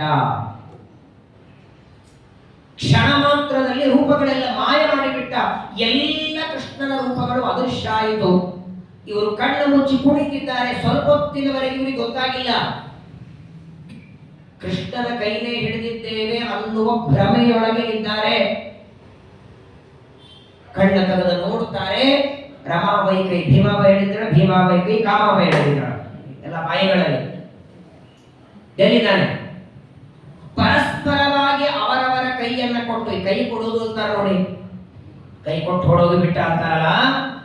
ಪರಮಾತ್ಮ ಅಂತರ್ಹಿತೆ ಭಗವತಿ ಸಹಸೈವ ವ್ರಜಾಂಗನ. ಇಷ್ಟೊತ್ತು ಅವರ ಜೊತೆಗೆ ಕೈ ಹಿಡಿದು ಆಟ ಆಡುವ ಪರಮಾತ್ಮ ಅವರ ಅಹಂಕಾರವನ್ನ ನೋಡಿ ಅದೃಶ್ಯನಾದ. ಇವರೆಲ್ಲ ಏನ್ ಅನ್ಕೊಂಡಿದ್ದಾರೆ, ಅಯ್ಯೋ ಇಲ್ಲೇ ಎಲ್ಲೋ ಅಡ್ಕೊಂಡಿರ್ತಾನೆ, ಗಿಡದ ಹಿಂದೆನೋ ಅಲ್ಲ ಇಲ್ಲೋ ಅಡ್ಕೊಂಡಿರ್ತಾನೆ, ಹುಡ್ಕೋಣ ಬನ್ನಿ ಅಂತ ಎಲ್ಲ ಗೋಪಿಕಾ ಸ್ತ್ರೀಯನ್ನು ಹುಡುಕೋದಕ್ಕೆ ಹೊರಡ್ತಾರೆ. ಕೃಷ್ಣ ಇಲ್ಲೆಲ್ಲೋ ಅಡ್ಕೊಂಡಿದ್ದೆ, ಬೇಗ ಬಾ ಹೊರಗೆ. ಅದು ಒಂದು ಆಟ ಅನ್ಕೊಂಡ್ಬಿಟ್ಟಿದ್ರು ಅವರು. ಇಷ್ಟೊತ್ತು ಆಟ ಆಡಿ ಎಲ್ಲೋ ಅಡ್ಕೊಂಡಿದ್ದಾನೆ ಅಂತ ಸಹಜವಾಗಿ ಪರಮಾತ್ಮನನ್ನ ಹುಡುಕೋದಕ್ಕೆ ಹೊರಡ್ತಾರೆ. ಗಿಡದ ಹಿಂದೆ ಹುಡುಕ್ತಾರೆ, ಪರ್ವತಗಳಲ್ಲಿ ಹುಡುಕ್ತಾರೆ, ಆ ಯಮುನಾ ನದಿಯ ದಂಡೆಯಲ್ಲಿ ಹುಡುಕ್ತಾರೆ. ಒಂದೊಂದು ಕಡೆಗೆ ಒಬ್ಬೊಬ್ಬ ಗೋಪಿಕಾ ಸ್ತ್ರೀಯರು ಹೋಗ್ತಾರೆ, ಹುಡುಕ್ತಾರೆ, ಎಲ್ಲೂ ಕಾಣಿಸ್ತಿಲ್ಲ. ಇವ ಗಿಡಗಳ ಮೇಲೆ ನೋಡಿದ್ರು. ಇನ್ನೊಂದ್ಸಲ ಸ್ನಾನ ಮಾಡುವಾಗ ಬಟ್ಟೆಗಳ ಮೇಲೆ ಇದ್ದಿದ್ದಲ್ಲ, ಬಟ್ಟೆ ತಗೊಂಡು ಮೇಲೆ ಕೂತ್ಕೊಂಡಿದ್ದ. ಹಾಗೆ ಗಿಡದಲ್ಲಿ ಕೂತಿದ್ದಾನ, ಗಿಡದ ಹಿಂದೆ ಇದ್ದಾನ, ಎಲ್ಲಾದ್ರೂ ಅಡ್ಕೊಂಡಿದ್ದಾನ ಅಂತ ಹುಡುಕ್ತಾರೆ. ಹುಡುಕೋದು ಮಾತ್ರವಲ್ಲ ನೋಡಿ, ಆ ವೃಂದಾವನದಲ್ಲಿರುವ ಎಲ್ಲ ಗಿಡ ಮರಗಳಿಗೆ ಮಾತಾಡಿಸ್ತಾರೆ. ಮಾವಿನ ಮರ ಕೇಳ್ತಾರೆ, ನೀನೇನಾದ್ರೂ ನೋಡಿದ್ಯಾ? ನಂದ ಗೋಪನ ಮಗ ಇಲ್ಲಿ ನಮ್ಮ ಜೊತೆ ರಾಸಕ್ರೀಡೆ ಮಾಡ್ತಿದ್ದ. ಮಾವಿನ ಮರಕ್ಕೆ ಕೇಳ್ತಾರೆ, ಹಲಸೆ ಮರ ಕೇಳ್ತಾರೆ, ದೃಷ್ಟೋವಾ ಕಚಿತ್ ಅಶ್ವತ್ಥ ಗಿಡಕ್ಕೆ ಕೇಳ್ತಾರೆ, ನೀನಂತೂ ಪರಮಾತ್ಮನಿಗೆ ಬಹಳ ಬೇಕಾದವನು, ನೀನೇನಾದ್ರೂ ನೋಡಿದೀಯಾ? ಮಲ್ಲಿಗೆ, ಸಂಪಿಗೆ, ಜಾಜಿ, ಪಾರಿಜಾತ ಎಲ್ಲ ಹೂವಿನ ಗಿಡಗಳಿಗೆ ಕೇಳ್ತಾರೆ. ಏನು ವಿಚಿತ್ರ ನೋಡಿ, ಒಂದು ವಸ್ತು ಕಳೆದರೆ ನೋಡಿದ್ದೀರಾ ಅಂತ ಯಾರನ್ನು ಕೇಳಬೇಕು? ಮಾತಾಡಿಸೋರು ಕೇಳಬೇಕು ತಾನೆ. ಸಂಘದಲ್ಲಿ ಏನೋ ಕಳೆದ್ರೆ ಮೈಕಿ ಕೇಳ್ತೇನೆ, ಹೊಂಡಿ ಪಿಡಿ ಕೇಳ್ತೇನೆ, ಫ್ಯಾನಿ ಕೇಳ್ತೇನೆ, ಉಚ್ಚ ಅಂತಾರೆ. ಇಲ್ಲಿ ಬಂದವರಿಗೆ ಕೇಳಬೇಕು, ನೋಡಿದ್ದೀರಾ? ಇಷ್ಟು ವಿಚಿತ್ರ ಆಗಿತ್ತು ಅಂದ್ರೆ, ಕೃಷ್ಣ ಪರಮಾತ್ಮ ಅಂತರ್ಧಾನನಾದ ಮೇಲೆ ನಾವೇನು ಮಾಡ್ತಿದ್ದೇವೆ ಅನ್ನೋ ಪರಿಣಿನೇ ಉಳಿದಿಲ್ಲ ಗೋಪಿಕಾ ಸ್ತ್ರೀಯರಿಗೆ. ಗಿಡ ಮರಗಳೆಲ್ಲ ಕೇಳ್ತಾರೆ, ಎದುರುಗಡೆ ತುಳಸಿ ಕೇಳ್ತಾರೆ, ಕ್ವಚಿತ್ ತುಳಸಿ ಕಲ್ಯಾಣಿ ಗೋವಿಂದ ಚರಣ ಪ್ರಿಯೆ ಸಹ ತ್ವಾಂ ಕುಶಲೈರ್ಬದ್ಧ ದೃಷ್ಟಸ್ಥೇತಿ ಪ್ರಿಯೋಚ್ಯುತ. ಏನಮ್ಮ ತುಳಸಿ ಲೀಲಾ ನೋಡಿದೀಯಾ? ಈ ಎಲ್ಲ ಹೂವಿನ ಗಿಡಗಳಂತೂ ಹೇಳ್ತಾ ಇಲ್ಲ. ನೀ ನೋಡಿದೀಯಾ? ನಿನ್ನ ಕಂಡಂತೂ ತುಂಬಾ ಪ್ರೀತಿ. ಇದೇ ಕಾರ್ತಿಕ ದ್ವಾದಶಿ, ನಾಳೆ ಬರುವ ಭಾನುವಾರ, ಸೋಮವಾರ, ಭಾನುವಾರ ಏಕಾದಶಿ, ಮುಂದಿನ ಸೋಮವಾರ ಉತ್ತಮ ದ್ವಾದಶಿ, ತುಳಸಿ ಮದುವೆ. ಪರಮಾತ್ಮ ದಾಮೋದರನನ್ನ ಪಾಣಿಗ್ರಹಣ ಮಾಡಿಕೊಳ್ತಿ, ಇದೇ ಕೃಷ್ಣನೇ ದಾಮೋದರ. ಯಾವನನ್ನ ವಿವಾಹ ಮಾಡಿಕೊಳ್ತಿ, ಆ ಕೃಷ್ಣ ನಮ್ಮ ಜೊತೆಗೆ ಇಲ್ಲೇ ರಸ ಕ್ರೀಡೆ ಮಾಡ್ತಿದ್ದ, ಅಂತರ್ಧಾನನಾಗಿ ಹೋಗಿದ್ದಾನೆ. ನೀನೇನಾದ್ರೂ ನೋಡಿದೀಯಾ? ಹೂವಿನ ಗಿಡಗಳಿಗೆ, ಮಾವಿನ ಮರಕ್ಕೆ ಕೇಳ್ತಾರೆ, ಮೊರಟೆ ಮರಕ್ಕೆ ಕೇಳ್ತಾರೆ, ಹಲಸಿನ ಮರಕ್ಕೆ, ತೆಂಗಿನ ಮರಕ್ಕೆ, ಕಂಡ ಮರಗಳಿಗೆ, ಯಮುನಾ ನದಿಗೆ, ಆ ವೃಂದಾವನದಲ್ಲಿದ್ದು ಎಲ್ಲಾ ವಸ್ತುಗಳಿಗೆ ಕೇಳ್ತಾರೆ. ನೀವೇನಾದ್ರೂ ನೋಡಿದ್ದಾರೆ? ಯಾರು ಉತ್ತರ ಕೊಡುತ್ತಾರೆ? ಯಾರಿಂದಲೂ ಉತ್ತರ ಬರಲಿಲ್ಲ. ಎಲ್ಲಿದ್ದಾರೆ ಅಂತ ಹುಡುಕುವಾಗ ಆ ಬೆಳದಿಂಗಳಲ್ಲಿ ಪರಮಾತ್ಮನ ಹೆಜ್ಜೆಗಳು ಕಂಡಿತು ಮಣ್ಣಿನೊಳಗೆ. ಶಂಖಚಕ್ರ ಗದಾ ಪದ್ಮಗಳಿಂದ ಅಂಕಿತವಾದ ಹೆಜ್ಜೆಗಳನ್ನ ನೋಡಿ ಒಬ್ಬ ಗೋಪಿಕಾ ಬನ್ನಿ ಬನ್ನಿ ಅಂತ ಕರೀತಾಳೆ. ಎಲ್ಲರೂ ಆಶ್ಚರ್ಯವಾಗಿ ಬರ್ತಾರೆ. ಏನಾಯ್ತು? ಪರಮಾತ್ಮ ಸಿಗ್ನಾ? ಕೃಷ್ಣ ಸಿಗಲಿಲ್ಲ. ಇಲ್ಲಿ ನೋಡಿ, ಇಲ್ಲಿ ಈ ದಾರಿಯಿಂದ ಹೋದರೆ ಅವನ ಹೆಜ್ಜೆಗಳೆಲ್ಲ ಇದೆ. ಈ ಹೆಜ್ಜೆಗಳ ಗುರುತನ್ನ ನೋಡ್ತಾ ಹೋದರೆ ಮುಂದೆ ಕೃಷ್ಣ ಸಿಗಬಹುದು. ಓ, ಒಳ್ಳೆ ಪ್ಲಾನ್, ನಡಿ ಅಂತ ಎಲ್ಲರೂ ಆ ಹೆಜ್ಜೆಗಳನ್ನೇ ನೋಡ್ತಾ ಹೊರಟಿದ್ದಾರೆ. ಶಂಖ ಚಕ್ರ ಗದಾ ಪದ್ಮದಿಂದ ಅಂಕಿತವಾದ ಧ್ವಜವಜ್ರಾಂಕುಶ ಪದ್ಮ ಚಿಹ್ನದಿಂದ ಕೂಡಿದ ಹೆಜ್ಜೆಗಳು. ಆದರೆ ಸ್ವಲ್ಪ ಮುಂದೆ ಹೋದ ಮೇಲೆ ಮೊದಲು 2 ಕೃಷ್ಣನ ಹೆಜ್ಜೆ ಕಾಣ್ತಾ ಇತ್ತು. ಸ್ವಲ್ಪ ಮುಂದೆ ಹೋದರೆ 4 ಹೆಜ್ಜೆ ಕಾಣುತ್ತಿದೆ. 2 ಕೃಷ್ಣನ ಹೆಜ್ಜೆ ಇದೆ. ಅದರ ಪಕ್ಕದಲ್ಲಿರುವ 2 ಹೆಜ್ಜೆ ಯಾರದು? ಕೃಷ್ಣನಂತೂ 4 ಅಲ್ಲ. ಯಾಕಂದ್ರೆ ಈ 2 ಹೆಜ್ಜೆಗಳಲ್ಲಿ ಶಂಖಚಕ್ರ ಗದಾ ಪದ್ಮ ಇದೆ, ಇದು ಕೃಷ್ಣನ ಹೆಜ್ಜೆ. ಇದರ ಪಕ್ಕದಲ್ಲಿ ಇರೋ ಹೆಜ್ಜೆ ನೋಡಿದರೆ ನಮ್ಮಲ್ಲಿ ಯಾರೋ ಒಬ್ಬ ಸ್ತ್ರೀ ಇಲ್ಲ. ಯಾಕಂದ್ರೆ ಅದು ಹೆಣ್ಣು ಮಕ್ಕಳ ಹೆಜ್ಜೆ ಇದೆ. ಯಾರನ್ನೋ ಕೃಷ್ಣ ಜೊತೆ ಕರ್ಕೊಂಡು ಹೋಗಿದ್ದಾನೆ. ಹಾಗಾದ್ರೆ ಮುಂದೆ ಹೋಗೋಣ, ಅವರಿಬ್ಬರು ಸಿಗುತ್ತಾರೆ. ಯಾರು ಹೋಗಿದ್ದಾರೆ ನೋಡೋಣ ಅಂತ ಮತ್ತೆ ಆ 4 ಹೆಜ್ಜೆಗಳನ್ನ ನೋಡ್ತಾ ಬಂದ್ರಂತೆ. ಸ್ವಲ್ಪ ಮುಂದೆ ಬಂದ್ರೆ ಮತ್ತೆ 2 ಹೆಜ್ಜೆ, 4 ಇಲ್ಲ. ಕೃಷ್ಣನ ಹೆಜ್ಜೆಗಳು ಮಾತ್ರ ಕಾಣ್ತಿವೆ. ಆ ಕೃಷ್ಣನ ಹೆಜ್ಜೆಗಳು ಕೂಡ ಸ್ವಲ್ಪ ಭೂಮಿಯಲ್ಲಿ ಒಳಗೋಗಿದೆ ಅಂತೆ, ತೆಗ್ಗಾಗಿದೆ. ಅಲ್ಲ, ಇಷ್ಟೊತ್ತು ಮಣ್ಣಿನ ಮೇಲ್ಮೇಲೆ ಹೆಜ್ಜೆ ಇತ್ತು, ಇಲ್ಲಾಕೋ ಸ್ವಲ್ಪ ಒಳಗೆ ಹೋಗಿದೆಯಲ್ಲ, ತೆಗ್ಗಾಗಿದೆಯಲ್ಲ, ಹೆಂಗೆ ಎಂದಾಗ ಇನ್ನೊಬ್ಬ ಗೋಪಿಕಾ ಅಂತ ಏನಾಗಿರಬಹುದು ನಾನು ಹೇಳ. ಯಾರನ್ನ ಕೃಷ್ಣ ಇಲ್ಲಿವರೆಗೆ ಕರ್ಕೊಂಡು ಬಂದಲ್ಲ, ಆ ಗೋಪಿಕಾ ಇಲ್ಲಿ ಬಂದ ಮೇಲೆ ಕೃಷ್ಣ ನನ್ನ ಕಾಲು ನೋಯ್ತಿದೆ, ಇನ್ನು ಮುಂದೆ ನಾನು ನಡೀಲಿಕ್ಕೆ ಆಗೋದಿಲ್ಲ, ನನ್ನನ್ನು ಎತ್ಕೊಂಡ್ತಾಳೆ, ಅವಳನ್ನ ಹೆಗಲ ಮೇಲೆ ಕರ್ಕೊಂಡಿರ್ತಾನೆ. ಇಬ್ಬರ ಭಾರದಿಂದ ಒಳ ಹೋಗಿದೆ.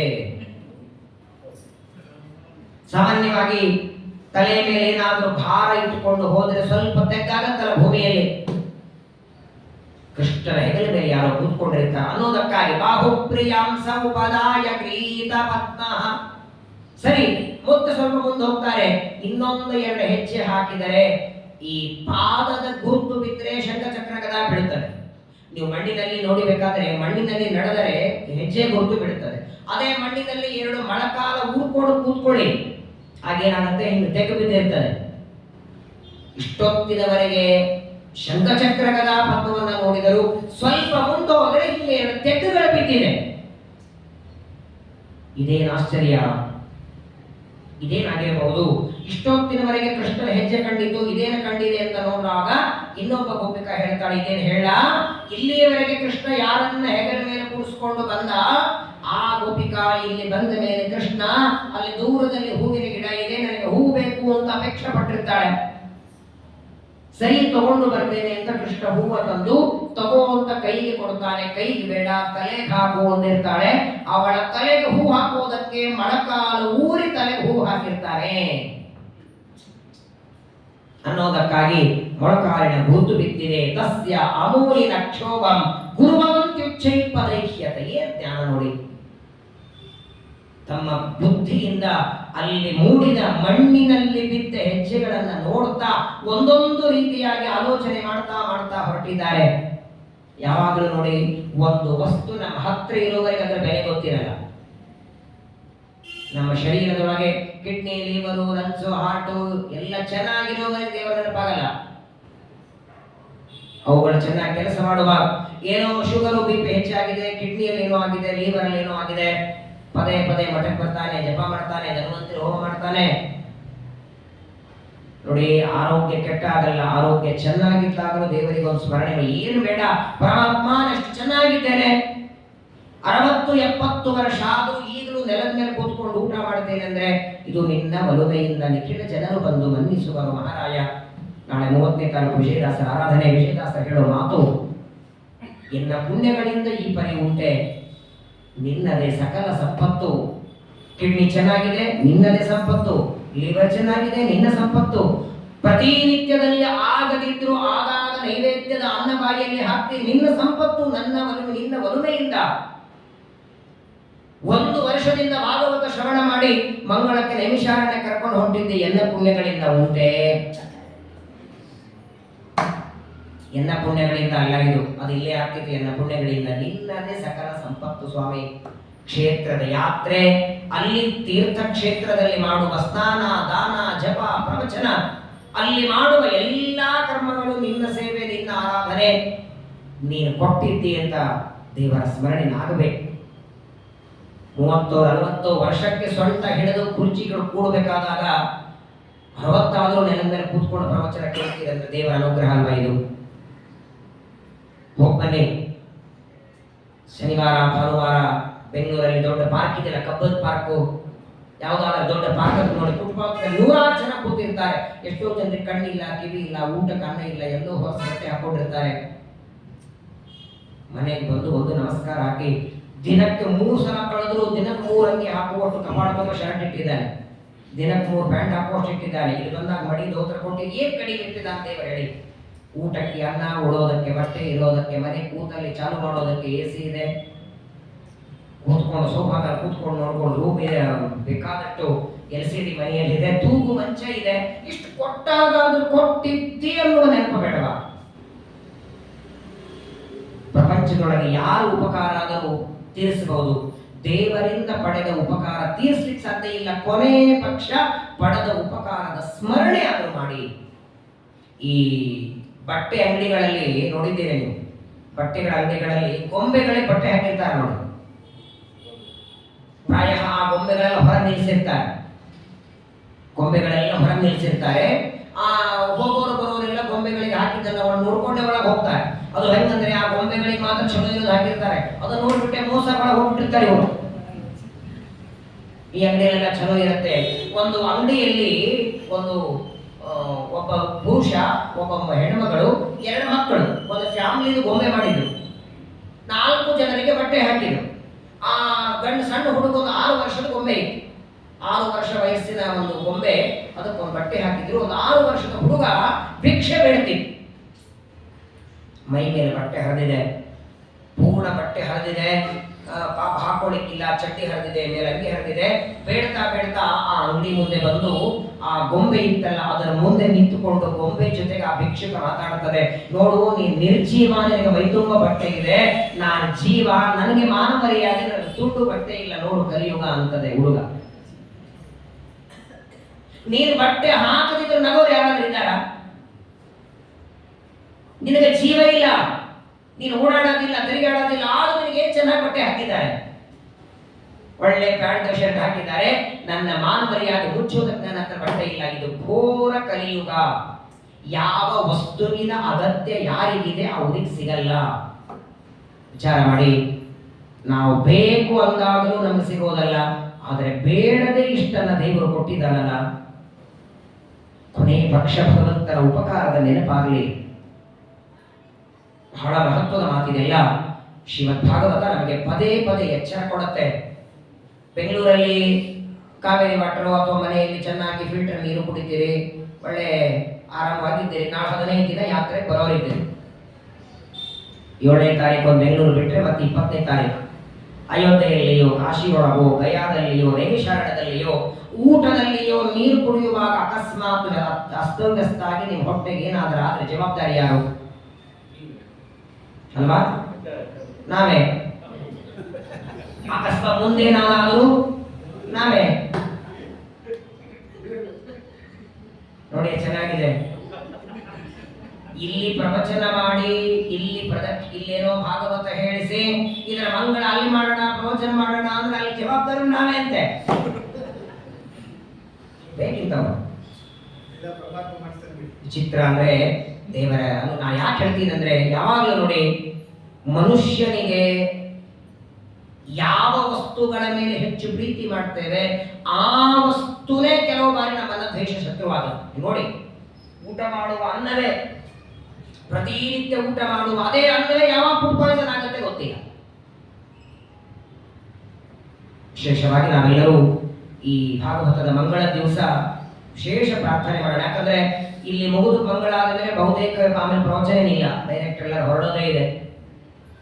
ಇಲ್ಲಿಂದ ಹೊರಡುವ ದಿನವೇ ಪರಮಾತ್ಮನನ್ನ ಪ್ರಾರ್ಥನೆ ಮಾಡಿ ಸಂಪೂರ್ಣ ಯಾತ್ರೆ ಮುಗಿಸ್ಕೊಂಡು ಬರೋವರೆಗೆ ಸಂಪೂರ್ಣವಾಗಿ ನಮ್ಮ ಇಂದ್ರಿಯ, ದೇಹ, ಮನಸ್ಸು, ಬುದ್ಧಿ ಎಲ್ಲವೂ ನಿನ್ನ ಪಾದದಲ್ಲಿ ಇರಲಿ.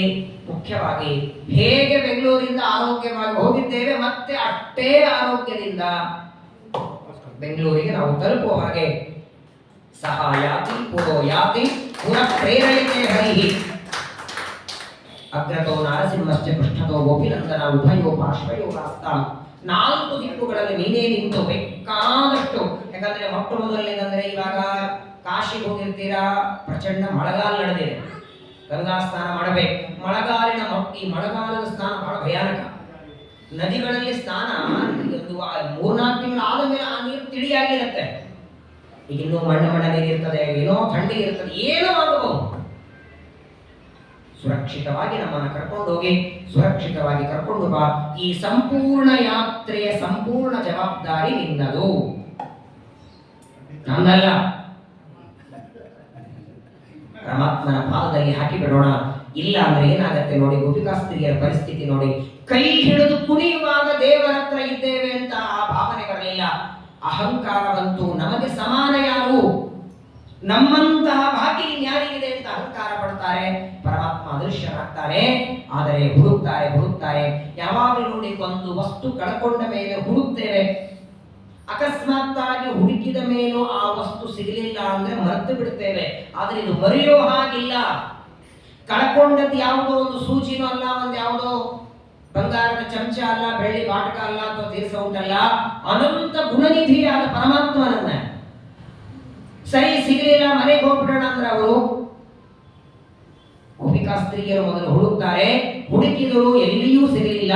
ಯಾವಾಗ ಕೃಷ್ಣ ಪರಮಾತ್ಮನನ್ನ ಹುಡುಕಿದರು, ಗಿಡ ಮರಗಳಿಗೂ ಕೇಳಿದರೂ ಸಿಗಲಿಲ್ಲ ನೋಡಿ, ಆಗ ಬಂತು ನೋಡಿ ಕಣ್ಣೊಳಗೆ ನೀರು. ಮೊದಲು ಭಕ್ತಿ ಬಂದಿತ್ತು, ಭಕ್ತಿಯಿಂದ ಕೈ ಹಿಡಿದು ಕುಣಿತಿದ್ರು. ಆ ಭಕ್ತಿ ಹೋಗಿ ಅಹಂಕಾರ ಬಂದಿತ್ತು. ಅಹಂಕಾರ ಬಂದದ್ದಕ್ಕೆ ಭಗವಂತ ಅದೃಶ್ಯನಾದ, ಅಂತರಹಿತನಾದ ಮೇಲೆ ಮತ್ತೆ ಹುಡುಕ್ತಾರೆ. ಯಾವಾಗ ಕೃಷ್ಣ ಸಿಗಲಿಲ್ಲ, ಆಗ ಕಣ್ಣೊಳಗೆ ನೀರು ಬರ್ತದೆ. ಜೋರಾಗಿ ಅಳುತ್ತಿದ್ದಾರೆ. ಅವರಿಗೂ ಅರ್ಥ ಆಯಿತು, ಗೊತ್ತಾಯಿತು ಯಾಕೆ ದೇವರು ನಮ್ಮಿಂದ ಅದೃಶ್ಯನಾಗಿದ್ದಾನೆ ಅಂತ ಗೊತ್ತಾಯಿತು. ಅಲ್ಲಿವರೆಗೆ ಗೊತ್ತಾಗಿರಲಿಲ್ಲ. ಇಲ್ಲೆಲ್ಲರೂ ಅನ್ಕೊಂಡಿರ್ತಾನೆ, ನಮಗೊಂದೇನೋ ಆಟ ಆಡಿಸ್ಬೇಕು ಅನ್ಕೊಂಡಿದ್ದಾರೆ ಅನ್ಕೊಂಡಿದ್ರು. ಇಷ್ಟೊತ್ತು ಹುಡುಕಿದ್ರು ಸಿಗ್ಲಿಲ್ಲ ಅಂದಾಗ ಗೊತ್ತಾಯಿತು ನಮ್ಮಲ್ಲಿ ದೊಡ್ಡ ಒಂದು ಅಪರಾಧ ಆಗಿದೆ. ಕೃಷ್ಣ ಕೈ ಹಿಡಿದಿದ್ದಾರೆ ಎನ್ನುವ ಅಹಂಕಾರ ಪಟ್ಟಿದ್ದಕ್ಕೆ ಪರಮಾತ್ಮ ಹೋಗಿದ್ದಾನೆ ಅಂತ ಗೊತ್ತಾಗಿ ಯಾವಾಗ ಗೋಪಿಕಾಸ್ತ್ರೀಯರ ಅಹಂಕಾರ ಮರೆತು ಹೋಯಿತು, ಅಹಂಕಾರ ಹೋಗಿ ಮತ್ತೆ ಭಕ್ತಿ ಜಾಗೃತ ಆಯಿತು ನೋಡಿ. ಯಾವಾಗ ಭಕ್ತಿ ಜಾಗೃತ ಆಯಿತೋ ಆಗ ಅವರ ಬಾಯಿಯಿಂದ ಸ್ತೋತ್ರ ಹೊರಗೆ ಬಂತು. ಅಲ್ಲಿವರೆಗೆ ಬರಲಿಲ್ಲ. ಕೃಷ್ಣನನ್ನ ಕೈ ಹಿಡಿಯುವಾಗ ದೇವರ ಬಗ್ಗೆ ಗೊತ್ತಾಗಿಲ್ಲ. ಕೃಷ್ಣ ಅದೃಶ್ಯಾದ ಮೇಲೆ ಹುಡುಕುವಾಗಲೂ ಪರಮಾತ್ಮನ ಬಗ್ಗೆ ಭಾವನೆ ಇತ್ತು. ಆದರೆ ಹುಡುಕಿದರೂ ಯಾವಾಗ ಕೃಷ್ಣ ಸಿಗಲಿಲ್ಲ, ಆಗ ಗೋಪಿಕಾಸ್ತ್ರೀಯರು ಪರಮಾತ್ಮನನ್ನ ಭಕ್ತಿಯಿಂದ ಹಾಡುತ್ತಾರೆ.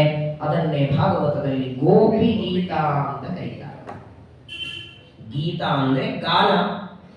ಕೃಷ್ಣನನ್ನ ಕಳಕೊಂಡು ಅಂತರ್ಧಾನ ಹೊಂದಿದ ಮೇಲೆ ಪರಮಾತ್ಮನನ್ನು ಹುಡುಕ್ತಾ ಗೋಪಿಕಾಸ್ತ್ರೀಯರು ಅತ್ಯಂತ ಅದ್ಭುತವಾಗಿ ಹಾಡಿದಂತಹ ಸ್ತೋತ್ರ ಜಯತಿ ತೇದಿಕಂ ಜನ್ಮನಾವ್ರಜ ಶ್ರಯತ ಇಂದಿರಾ ಸಾಭುತತ್ರಯೀ ದೈತ ದೃಶ್ಯತಾಂ ತ್ವಾಂ ದಿದೃಕ್ಷ್ಯತಾಂ ತ್ವೈಗತಾಸವ ತ್ವಾಂ ವಿಚಿನ್ವತೆ ವೃಜಜನಾರ್ತಿಹನ್ ವೀರಯೋಷಿತಾಂ ನಿಜ ಜನಸ್ಮಯ ಧ್ವಂಸನಸ್ಮಿತ ಭಜ ಸಖೇ ಭವೆ ಕಿಂಕರಿಸ್ಮರೋ ಜಲರುಹಾನನಂ ಚಾರುದರ್ಶಯನ್ ಶರದುದಾಶರೇ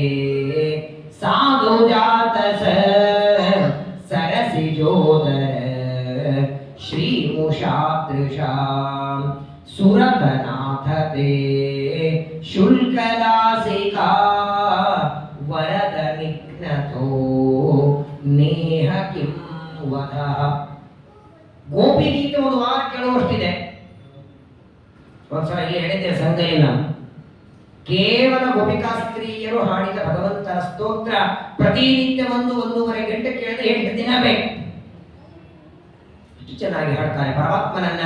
ಜಯತಿತೇಧಿಕಂ ಜನ್ಮನ ಆವ್ರಜ. ಹೇ ಪರಮಾತ್ಮ, ನಿನಗೆ ಜನ್ಮ ಇಲ್ಲ, ನಮ್ಮಂತೆ ತಾಯಿಯ ಗರ್ಭದಿಂದ ಬರುವ ಅನಿವಾರ್ಯತೆ ಇಲ್ಲ, ಪ್ರಾಕೃತ ಶರೀರ ಇಲ್ಲ, ಹಸಿವೆ ನೀರಡಿಕೆ ಸುಖ ದುಃಖ ಬೇಕು ಬೇಡ ಏನೂ ಇಲ್ಲ ನಿನಗೆ.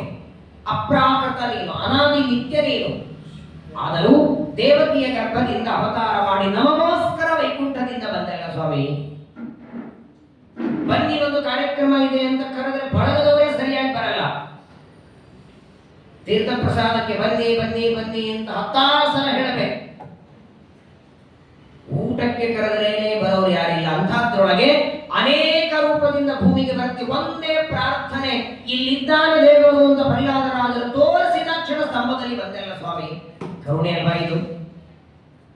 ಪ್ರಹ್ಲಾದರಾಜನ ಮೇಲೆ ಅನುಗ್ರಹ ಮಾಡುವುದಕ್ಕೆ, ಗಜೇಂದ್ರನ ಮೇಲೆ ಅನುಗ್ರಹ ಮಾಡುವುದಕ್ಕೆ, ಧ್ರುವರಾಜನ ಮೇಲೆ, ಇವರೆಲ್ಲ ಮಹನೀಯರ ಕಥೆಗಳನ್ನು ನೋಡಿದರೆ ಭಕ್ತ ವತ್ಸಲ ನೀನು ಅನ್ನೋದಕ್ಕಾಗಿಯೇ ದೇವಕಿಯ ಗರ್ಭದಲ್ಲಿ ಬಂದು ನೀನು ಅವತಾರ ಮಾಡಿದ್ದೇನೋ ಮಥುರೆಯಲ್ಲಿ ಮಾಡಿದೆ, ಆದರೆ ಮಥುರೆಯಿಂದ ಗೋಕುಲಕ್ಕೆ ಯಾಕೆ ಬಂದಿ ಅಂತ ಕೇಳ್ತಾರೆ. ನೀನು ಅವತಾರ ಮಾಡಿ ಗೋಕುಲಕ್ಕೆ ಬಂದದ್ದು ಯಾಕೆ?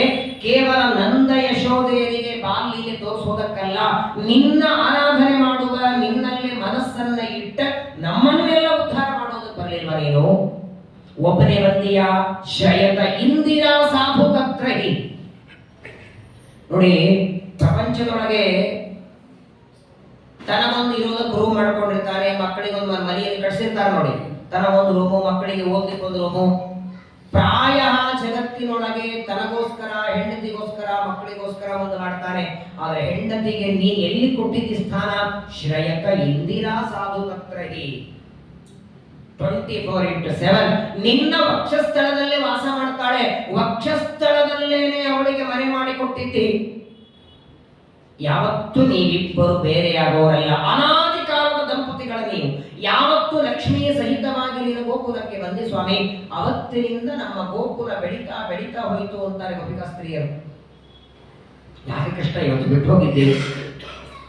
ಅದು ಈ ಮಧ್ಯರಾತ್ರಿಯಲ್ಲಿ ಇಂತಹ ಘೋರವಾದ ಕತ್ತಲೆಯೊಳಗೆ ನೂರಾರು ಕ್ರೂರ ಪ್ರಾಣಿಗಳು, ವಿಚಿತ್ರವಾದ ಹುಲಿ, ಸಿಂಹ, ಚಿರತೆ, ಈ ಎಲ್ಲ ಪ್ರಾಣಿಗಳ ಮಧ್ಯದಲ್ಲಿ ಬಿಟ್ಟು ಹೋಗಿದ್ದೆಯಲ್ಲ, ನಮ್ಮ ಮೇಲೆ ನಿನಗೆ ದಯ ಇಲ್ವಾ? ಪರಮಾತ್ಮನನ್ನ ಪ್ರಾರ್ಥನೆ ಮಾಡ್ತಿದ್ದಾರೆ. ನಾನು ಈಗ ಹೇಳದಲ್ಲ, ಪ್ರಪಂಚದೊಳಗೆ ಒಬ್ಬ ವ್ಯಕ್ತಿಯಿಂದ ಉಪಕಾರ ಪಡೆದರೆ ತಿರುಗಿ ಮಾಡಬಹುದು. ನಿಮಗೆ ಯಾರೋ ಉಡೋದಕ್ಕೆ ದೋತ್ರ ಕೊಟ್ರೆ ನೀವು ಅವ್ರಿಗೆ ತಿರುಗಿ ದೋತ್ರ ಕೊಡಿ. ನಿಮಗೇನೋ ಬಟ್ಟೆ ಕೊಟ್ರೆ ನೀವು ತಿರುಗಿ ಕೊಡಿ. ಅಥವಾ ನಿಮಗೇನೋ ಒಂದು ತಮ್ಮಿಗೆ ಕೊಟ್ರೆ ಮುಂದಿನ ಸಲ ಕಾರ್ತಿಕದಲ್ಲಿ ನೀವು ತಮ್ಮಿಗೆ ದಾನ ಮಾಡಬಹುದು, ದೀಪದಾನ ಮಾಡಬಹುದು. ಆದರೆ ದೇವರು ಕೊಟ್ಟದ್ದಕ್ಕೆ ಯಾವುದಕ್ಕೆ ಕೊಡ್ತೇವೆ ಹೇಳಿ? ಅವ್ರು ಕಣ್ಣು ಕೊಟ್ಟದಕ್ಕೆ ರಿಟರ್ನ್ ಕೊಡ್ಲಿಕ್ಕಿದೆಯಾ? ಕಣ್ಣು, ಕಿವಿ, ಕಿಡ್ನಿ, ಲಿವರು, ಲಂಗ್ಸು, ಹಾರ್ಟು, 72,000 ನಾಡಿಗಳಿಟ್ಟಿದ್ದಾರೆ. ಒಂದೊಂದು ನಾಡಿಗೆ ಪ್ರತಿನಿತ್ಯ 1 ರೂಪಾಯಿ ಕೊಡು. ಎಷ್ಟು ಕೊಡ್ತೀಯೋ ಅಷ್ಟು ನಾಡಿಗಳಲ್ಲಿ ಮಾತ್ರ ರಕ್ತ ಸಂಚಾರ ಮಾಡಿಸ್ತೇನೆ ಅಂತ ಲೂಸ್ ಮಾಡಿದ್ರೆ ಏನ್ ಮಾಡ್ತಾರೆ? ದಿನಕ್ಕೆ ನೀನು ಎಷ್ಟು ದುಡ್ಡು ಕೊಡದೆ ಅಷ್ಟು ನಾಡಿಗಳಲ್ಲಿ ರಕ್ತ ಸಂಚಾರ. 20 ರೂಪಾಯಿ ಕೊಟ್ಟು 20 ನಾಡಿಗಳಲ್ಲಿ ರಕ್ತ ಸಂಚಾರ, ಉಳಿದದೆಲ್ಲ ಬ್ಲಾಕ್. ಎಲ್ಲಿರ್ತೀವಿ? ಆಗ್ಲೂ ಆಚಾರ್ಯ ಬೇಕು, ಮತ್ತೆ ದರ್ಬೆ ತಗೊಂಡು ವಿಚಾರ ಮಾಡಿ 72,000 ನಾಡಿಗಳಲ್ಲಿ ಏನ್ ರಕ್ತ ಸಂಚಾರ ನಡೆಯುತ್ತೆ? ಒಂದು ನಾಡಿಯಲ್ಲಿ, ಒಂದು ನರದಲ್ಲಿ ನಡೆಯುವ ರಕ್ತ ಸಂಚಾರ ನಿಂತು ಬ್ಲಾಕ್ ಆದರೆ ಅದನ್ನು ಓಪನ್ ಮಾಡಿದ್ರು 4 ಲಕ್ಷ ಕೇಳ್ತಾರೆ, 4-10 ಲಕ್ಷ ಕೇಳ್ತಾರೆ ಡಾಕ್ಟರ್ಗಳು. ವಿಚಾರ ಮಾಡಿ, ಆ ನರಗಳನ್ನು ಕೊಟ್ಟು ದೇವರಿಗೆ 7 ಲಕ್ಷ ಕೊಡಬೇಕು. ಉಂಡ ಅನ್ನವನ್ನ ಒಳಗೆ ರಕ್ತ ಮಾಡ್ತಾನೆ, ಅದೇ ರಕ್ತವನ್ನ ತಲೆಯಿಂದ ಕಾಲುವರೆಗೆ ಸಂಚಾರ ಮಾಡಿಸ್ತಾನೆ. ಎಷ್ಟು ಸುಖವಾಗಿಟ್ಟಿದ್ದಾರೆ. ಕೊನೆಯ ಪಕ್ಷ ತಿರುಗಿ ಕೊಡ್ಲಿಕ್ಕಾಗದಿದ್ದು ಇದನ್ನ ಮಾಡಿದ್ದು ನೀನೇ ಸ್ವಾಮಿ, ನಿನ್ನ ಅನುಗ್ರಹದಿಂದ ಚೆನ್ನಾಗಿದ್ದೇನೆ, ಉಪಕಾರದ ಸ್ಮರಣೆ ಮಾಡಬೇಕಂತ ನೋಡಿ.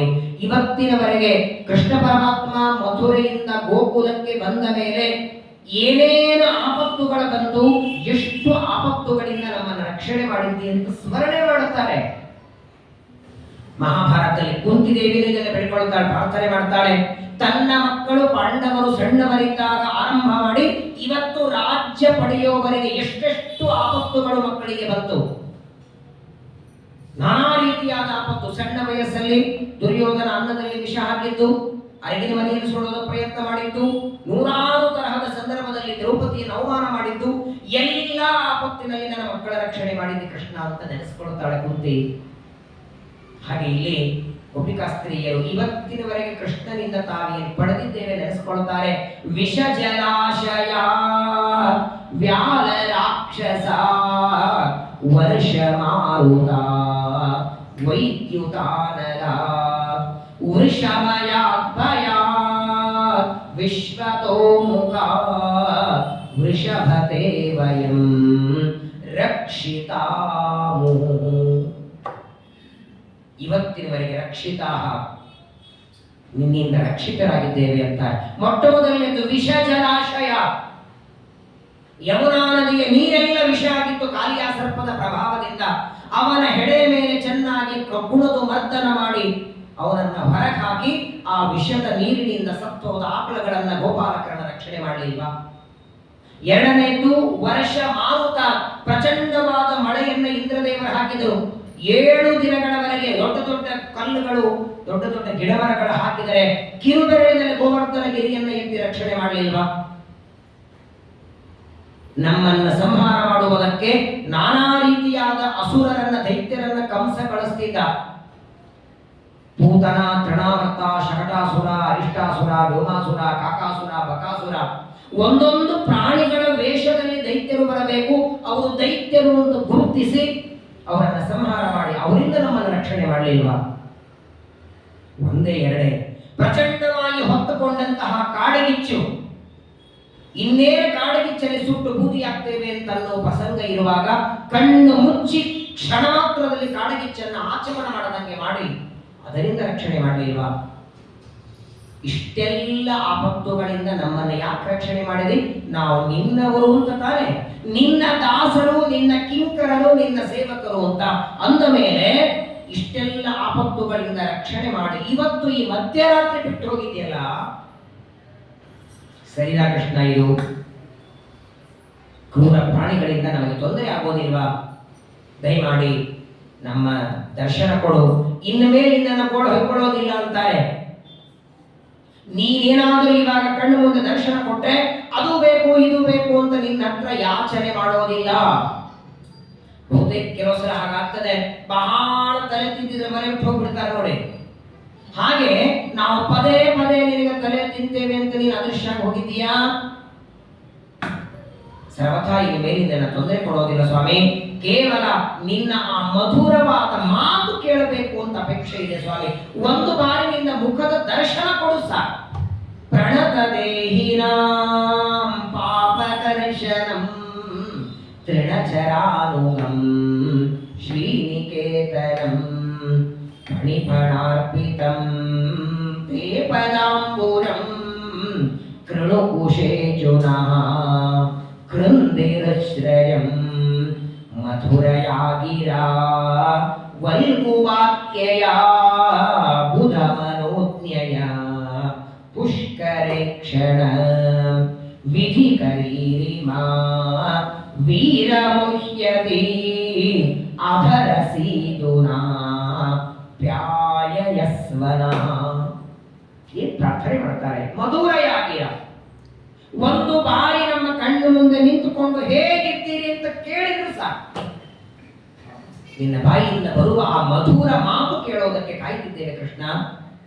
ಇಷ್ಟೊತ್ತು ಅಂತರ್ಧಾನನಾಗಿ ಅದೃಶ್ಯನಾಗಿ ಹೋಗಿದ್ದೆ, ಬೇಗ ನಮಗೆ ದರ್ಶನ ಕೊಡು. ನೀನು ಈ ವೃಂದಾವನದಲ್ಲಿ ಆ ಮುಳ್ಳಿನ ಮೇಲೆ ನಡೀತಿದ್ರೆ, ನಿನ್ನ ಕೋಮಲ ಪಾದಗಳಿಗೆ ಆ ಮುಳ್ಳು ತಾಕ್ತಿದ್ರೆ ನಿನಗೆಷ್ಟು ವೇದನೆ ಆಗುತ್ತೋ ಗೊತ್ತಿಲ್ಲ. ನಮ್ಮ ಎದೆಗೆ ತಾಕದಂಗಾಗತ್ತೆ. ಅಯ್ಯೋ, ಕೃಷ್ಣನ ಪಾದಕ್ಕೆ ಮುಳ್ಳು ತಾಕ್ತಲ್ಲ. ಪ್ರತಿನಿತ್ಯ ಬೆಳಗ್ಗೆ ನೀನು ವೃಂದಾವನಕ್ಕೆ ಗೋಕುಲದಿಂದ ಹೊರಟ್ರೆ ಸಾಯಂಕಾಲ ನೀನು ಬರೋವರೆಗೆ ನಮಗೆ ಮನಸ್ಸೇ ಬರಲ್ಲ. ಯಾವಾಗಲೂ ವೃಂದಾವನ ಕಡೆ ಮಾರಿ ನೋಡ್ತೇವೆ, ಬರ್ತಾನ ಕೃಷ್ಣ, ಬರ್ತಾನ ಕೃಷ್ಣ. ನಮ್ಮ ದೇಹ ಗೋಕುಲದಲ್ಲಿದ್ದರೂ ಕೂಡ ಮನಸ್ಸು ಮಾತ್ರ ನಿನ್ನ ಜೊತೆಗೆ. ನೀನು ಆಕಳನ್ನು ತಗೊಂಡು ವೃಂದಾವನಕ್ಕೆ ಹೊರಟ್ರೆ ನೀನು ಹಿಂದೆ ಮನಸ್ಸು ಹೋಗಿಬಿಡುತ್ತೆ. ಯಾಕಂದ್ರೆ ನಮ್ಮ ದೇಹ, ಬುದ್ಧಿ, ಮನಸ್ಸು, ಇಂದ್ರಿಯ ನಿನ್ನಲ್ಲಿ ತೊಡಗಿಬಿಟ್ಟಿದೆ. ಬೇಡ ಸ್ವಾಮಿ, ಈ ಸಂಪತ್ತು, ರಾಜ್ಯ, ಐಶ್ವರ್ಯ ಯಾವುದು ಬೇಡ ಅಂತಾರೆ. ನೋಡಿ, ಪ್ರಪಂಚದೊಳಗೆ ನಿಜವಾದ ಶ್ರೀಮಂತ ಯಾರು ಹೇಳಿ? ನಿಮ್ಮ ಪ್ರಕಾರ ನಿಜವಾದ ಶ್ರೀಮಂತ ಯಾರು? ಮನೆ ಇದ್ದವನ, ಸಂಪತ್ತು ಇದ್ದವನ, ಐಶ್ವರ್ಯ ಇದ್ದವನ? ನಮ್ಮ ರಾಘವೇಂದ್ರ ಸ್ವಾಮಿಗಳ ಪರಮ ಗುರುಗಳು ವಿಜೇಂದ್ರ ತೀರ್ಥರು, ಸುಧೀಂದ್ರ ತೀರ್ಥರ ಗುರುಗಳು, ಅವನಿಗೊಬ್ಬ ಗೃಹಸ್ಥ ಬಂದು ಕೇಳಲ್ಲ ಅವ್ರ ಕಾಲದಲ್ಲಿ, ನಿಮ್ಮ ಪ್ರಕಾರ ನಿಜವಾದ ಶ್ರೀಮಂತಿಕೆ ಅಂದ್ರೆ ಯಾವುದು ಅಂತ ಕೇಳಿದರೆ ವಿಜೇಂದ್ರ ತೀರ್ಥರಂತಾರೆ, ಯಾವ ದಿನ ಭಗವಂತನ ನಾಮಸ್ಮರಣೆ ನಾಲ್ಗೆ ಬರುತ್ತೆ, ಯಾವ ದಿನ ಭಗವಂತನ ಕಥಾಮೃತ ಕಿವಿಗೆ ಬೀಳುತ್ತದೆ, ಯಾವ ದಿನ ನೈವೇದ್ಯದ ಅನ್ನ ಸಿಗತ್ತೆ, ಅವತ್ತೇ ದಿನ, ಅದೇ ಸುದಿನ ನೈವೇದ್ಯದ ಅನ್ನ ಸಿಗುವ ಪ್ರವಚನ ಕೇಳುವ ವ್ಯಕ್ತಿ ಅವನೇ ದೊಡ್ಡ ಶ್ರೀಮಂತ. ವಿಜೇಂದ್ರ ತೀರ್ಥರು ಹೇಳ್ತಾರೆ ಈ ಮಾತು. ದೇವರ ಕಥೆಗಳನ್ನು ಕೇಳದಿರುವ ಕಿವಿಗಳು, ಪರಮಾತ್ಮನ ನಾಮಸ್ಮರಣೆ ಮಾಡದಿರುವ ನಾಲಿಗೆ, ಅದು ಎಷ್ಟು ಚೆನ್ನಾಗಿದ್ರೇನು, ಏನು ಆರೋಗ್ಯವಾಗಿದ್ರೇನು, ದೊಡ್ಡ ಶ್ರೀಮಂತಿಕೆ ಇದು. ಸನ್ಮಾರ್ಗದಲ್ಲಿ ನೋಡಿ, ಟ್ರೇನು ಟ್ರ್ಯಾಕ್ ಮೇಲಿದ್ರೆ ಯಾವತ್ತೋ ಒಂದಿನ ಹೋಗದು, ಟ್ರ್ಯಾಕ್ ಬಿಟ್ಟಿದ್ರೆ. ಹಾಗೆ ನಾವೆಲ್ಲ ಟ್ರ್ಯಾಕ್ ಮೇಲೆ ಇದ್ದೇವೆ, ಯಾವತ್ತೋ ಒಂದಿನ ಯಾರಾದ್ರೂ ನಮ್ಮನ್ನ ದಪ್ಪಿ ದಪ್ಪಿ ಮುಂದುವೈತಾರೆ. ದೇವರ ಹತ್ರ ನಾವು ಬೇಡೋದಾದ್ರೆ ಇದು ಒಂದನ್ನು ಬೇಡಬೇಕಂತೆ. ಕುಟಿಕ ಸ್ತ್ರೀಯರಂತಾರೆ, ಊಟಕ್ಕೆ ಅನ್ನ, ಉಡೋದಕ್ಕೆ ಬಟ್ಟೆ, ಇರೋದಕ್ಕೆ ಮನೆ, ಓಡಾಡೋದಕ್ಕೆ ಕಾರು, ಗಾಡಿ, ಬಂಗ್ಲಾ, ಹೆಂಡತಿ, ಮಕ್ಕಳು, ಸರಿ ನೀವು ಬೇಡದಿದ್ರು ದೇವರು ಕೊಡ್ತಾನೆ. ದೇವರನ್ನ ಬೇಡೋದೇ ಆದರೆ ಭಗವಂತ ಇದೊಂದು ಭಾಗ್ಯ ಕೊಡು. ನೀವೇನು ಇವಾಗ ಮಾಡ್ತಿದ್ದೀರಿ ನೋಡಿ. ನನಗೆ ಯಾರು ಇವತ್ತು ಬೆಳಗ್ಗೆ ಕೇಳಿದರು, ಬೆಳಗ್ಗೆ ಒಂದು ಕಡೆ ಹೋಗಿದ್ದೆ, ಆಚಾರ್ಯ ಎಷ್ಟು ಜನ ಬರ್ತಾರೆ ಮಹೋತ್ಸವದಲ್ಲಿ ಪ್ರವಚನಕ್ಕೆ? ನಾನೇನು ಹೇಳಿದೆ ಹೇಳಿ?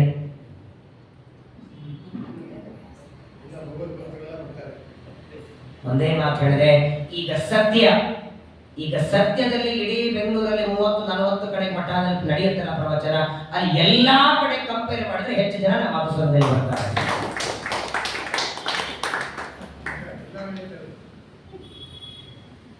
ಪೂರ್ಣಪ್ರಜ್ಞೆ ವಿದ್ಯಾಪೀಠದಲ್ಲಿ, ಉತ್ತರಾದಿ ಮಠದಲ್ಲಿ ಸುಮಾರು ಬೆಂಗಳೂರಲ್ಲಿ 120-140 ಮಠಗಳಿವೆ. ಅದರಲ್ಲಿ ಡೈಲಿ ಪ್ರವಚನ 360 ದಿನ ಪ್ರವಚನ ನಡೆಯುವ ಮಠಗಳು 40 ಇವೆ.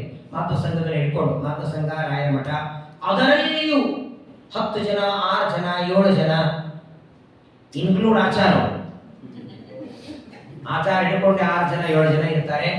ನವರಾತ್ರಿಯಲ್ಲಿ ಬಹಳ 8 ಜನ. ಅಕಸ್ಮಾತ್ ಆಗಿ ಪ್ರವಚನ ಮುಗಿದ್ಮೇಲೆ ಕೋಸಂಬರಿ, ಗೀಸಂಬರಿ, ಪ್ರಸಾದ ಇಟ್ಟು 1 2 ಜನ ಜಾಸ್ತಿ ಬಂದಿರ್ತಾರೆ. ಬೇಕಾದಾಗಲೇ ವಿಶೇಷವಾಗಿ 20-30 ಮೇಲೆ ಮಾತು ಸಂಘದಲ್ಲಿ ನಾನು ಯಾವಾಗಲೂ ಹೇಳ್ತೇನೆ, ಸಂಘ ನಡೆಸೋದು ತುಂಬಾ ಕಷ್ಟ. ಮಠಗಳಿಗೆ ಡೋನರ್ಸ್ಗಳಿರ್ತಾರೆ, ಏನೋ ಇರುತ್ತೆ, ಊಟ ಇರುತ್ತೆ. ಈ ತರಹದ ಸಂಘಗಳಲ್ಲಿ ಜವಾಬ್ದಾರಿ ತಗೊಂಡು ಮಾಡೋ ಕೆಲಸ ಇರುತ್ತೆ. ಒಂದು ಕಾರ್ಯಕ್ರಮ ಮಾಡಬೇಕಾದ್ರೆ ಎಷ್ಟು ದಿನ ಹೇಳಬೇಕಾಗತ್ತೆ? ಮಠಗಳಲ್ಲಿ ಹಂಗೆಲ್ಲ ಹೇಳೋದ್ರಂಗಿಲ್ಲ. ಧಾತ್ರಿ ಹವನ ಇದೆ, ಒಬ್ಬರಿಗೆ ತೀರ್ಥ ಪ್ರಸಾದಕ್ಕೆ 200 ರೂಪಾಯಿ ಬರೆದು ಬಿಡ್ತಾರೆ. ನೀವು ಬಂದ್ರೆ ಸರಿ, ಇಲ್ಲ ಅಂದ್ರೆ ಸರಿ, ಮಠದಲ್ಲಿ ಇದಂತೆ ಮಾಡ್ತಾರೆ. ಇಲ್ಲಿ ಕೊಡ್ಲೇಬೇಕು, ಬರ್ರಿ, ಯಾರಾದ್ರೂ ಮುಂದೆ ಬರ್ರಿ. ಆದರೂ ಹರಿವಾಯು ಗುರುಗಳ ಅನುಗ್ರಹ, ಸಂಘದ ಪ್ರಾಣದೇವರ ಆಶೀರ್ವಾದ, ಯಾವ ಕಾರ್ಯಕ್ರಮ ನಿಲ್ಲದೆ ಸಂಘದಲ್ಲಿ ನಡೀತಾ ಇದೆ. 2 ತಲೆಗೆ, ಹೊಟ್ಟೆಗೆ. ಆಗಾಗ ತೀರ್ಥ ಪ್ರಸಾದ ಹೊಟ್ಟೆಗೆ ಬೀಳುತ್ತದೆ. ಆದರೆ ಜ್ಞಾನ ಕಾರ್ಯ ನೋಡಿ, ದೇವರಿಗೆ ಅತ್ಯಂತ ಪ್ರೀತ್ಯಾಸ್ಪದ. ಕೋಟಿ ಅಲ್ಲ, 10 ಕೋಟಿ ರೂಪಾಯಿ ಖರ್ಚು ಮಾಡಿ ಒಂದು ವಜ್ರದ ಕವಚ ಮಾಡಿಸಿ ದೇವರಿಗೆ ಹಾಕಿ ಒಂದು ಪ್ರಶ್ನೆ ಕೇಳಿ, 10 ಕೋಟಿ ವಜ್ರ ಕವಚ ಹಾಕಿದ್ದೇನೆ, ನಿನಗೆ ಆನಂದ ಆಯ್ತಾ ಅಂತ ಕೇಳಿ. ಬೈ ಚಾನ್ಸ್ ನಿಮ್ ದೇವರು ಮಾತಾಡಿದ್ರೆ ಒಂದೇ ಮಾತಂತಾನೆ, ಈ 10 ಕೋಟಿ ರೂಪಾಯಿ ವಜ್ರ ಕವಚ ಹಾಕುವುದಕ್ಕಿಂತ ಭಾಗವತವೋ ಮಹಾಭಾರತವೋ ಒಂದು ಶ್ಲೋಕ ಪಕ್ಕದಲ್ಲಿ ಕೂತ್ಕೊಂಡು ನೀನು ಪ್ರವಚನ ಮಾಡಿ ಕೇಳಿದ್ರೆ ಅದಕ್ಕಿಂತ ಹೆಚ್ಚು ಆನಂದ ನನಗಾಗ್ತಿತ್ತು ಅಂತಾನೆ ದೇವರು. ಹಾಗಾಗಿ ದೇವರನ್ನ ಬೇಡೋದಾದರೆ ಮುಂದಿನ ಜನ್ಮ ಗೊತ್ತಿಲ್ಲ, ಹಿಂದೆ ಬಂದದ್ದು ನೆನಪಿಲ್ಲ, ಮುಂದೆ ಬರೋದು ಗೊತ್ತಿಲ್ಲ, ಈ ಜನ್ಮದಲ್ಲೂ ಎಷ್ಟು ವರ್ಷ ಇರ್ತೇವೆ ಗೊತ್ತಿಲ್ಲ. ಆದರೆ ಆಯುಷ್ಯ ಕೊನೆಯವರೆಗೂ ನೀನು ನಮಗೆ ಕೊಡೋದಾದರೆ ಒಂದು ಸಂಪತ್ತು ಕೊಡು, 100 ಅಲ್ಲ 1000 ವಿಘ್ನಗಳು ಬರಲಿ, ಈ ಪಾಠ ಪ್ರವಚನ ಯಜ್ಞ ನಿಲ್ಲೋದು ಬೇಡ. ಏನಾದ್ರೂ ನಿಲ್ಲು. ಒಂದಿನ ಅನ್ನ ಇಲ್ಲದೆ ಇದ್ದಾಗ ಮಾಡು, ಒಂದಿನ ಊಟ ಇಲ್ಲದೆ ಇದ್ದಾಗ ಮಾಡು, ಒಂದಿನ ಉಡೋದ ಬಟ್ಟೆ ಇಲ್ಲದೆ ಇದ್ದಾಗ ಮಾಡು. ಅನ್ನ ಇಲ್ಲದೆ ಇರ್ತೇನೆ, ಊಟ ಇಲ್ಲದೆ ಇರ್ತೇನೆ, ಬಟ್ಟೆ ಇಲ್ಲದೆ ಇರ್ತೇನೆ, ಆದರೆ ಪ್ರವಚನ ಪಾಠ ಇಲ್ಲದೆ ಒಂದು ದಿನ ನಾನು ಇರೋದಿಲ್ಲ. ಬಹಳ ದೊಡ್ಡ ವೃತ್ತ ಇದು, ಬಹಳ ದೊಡ್ಡ ವೃತ್ತ. ವಿಶೇಷವಾಗಿ ನನಗೆ ಅನಿಸಿದ್ದ ನಾನು ಹೇಳ್ತೇನೆ, ವಿಚಾರ ನಿಂದು.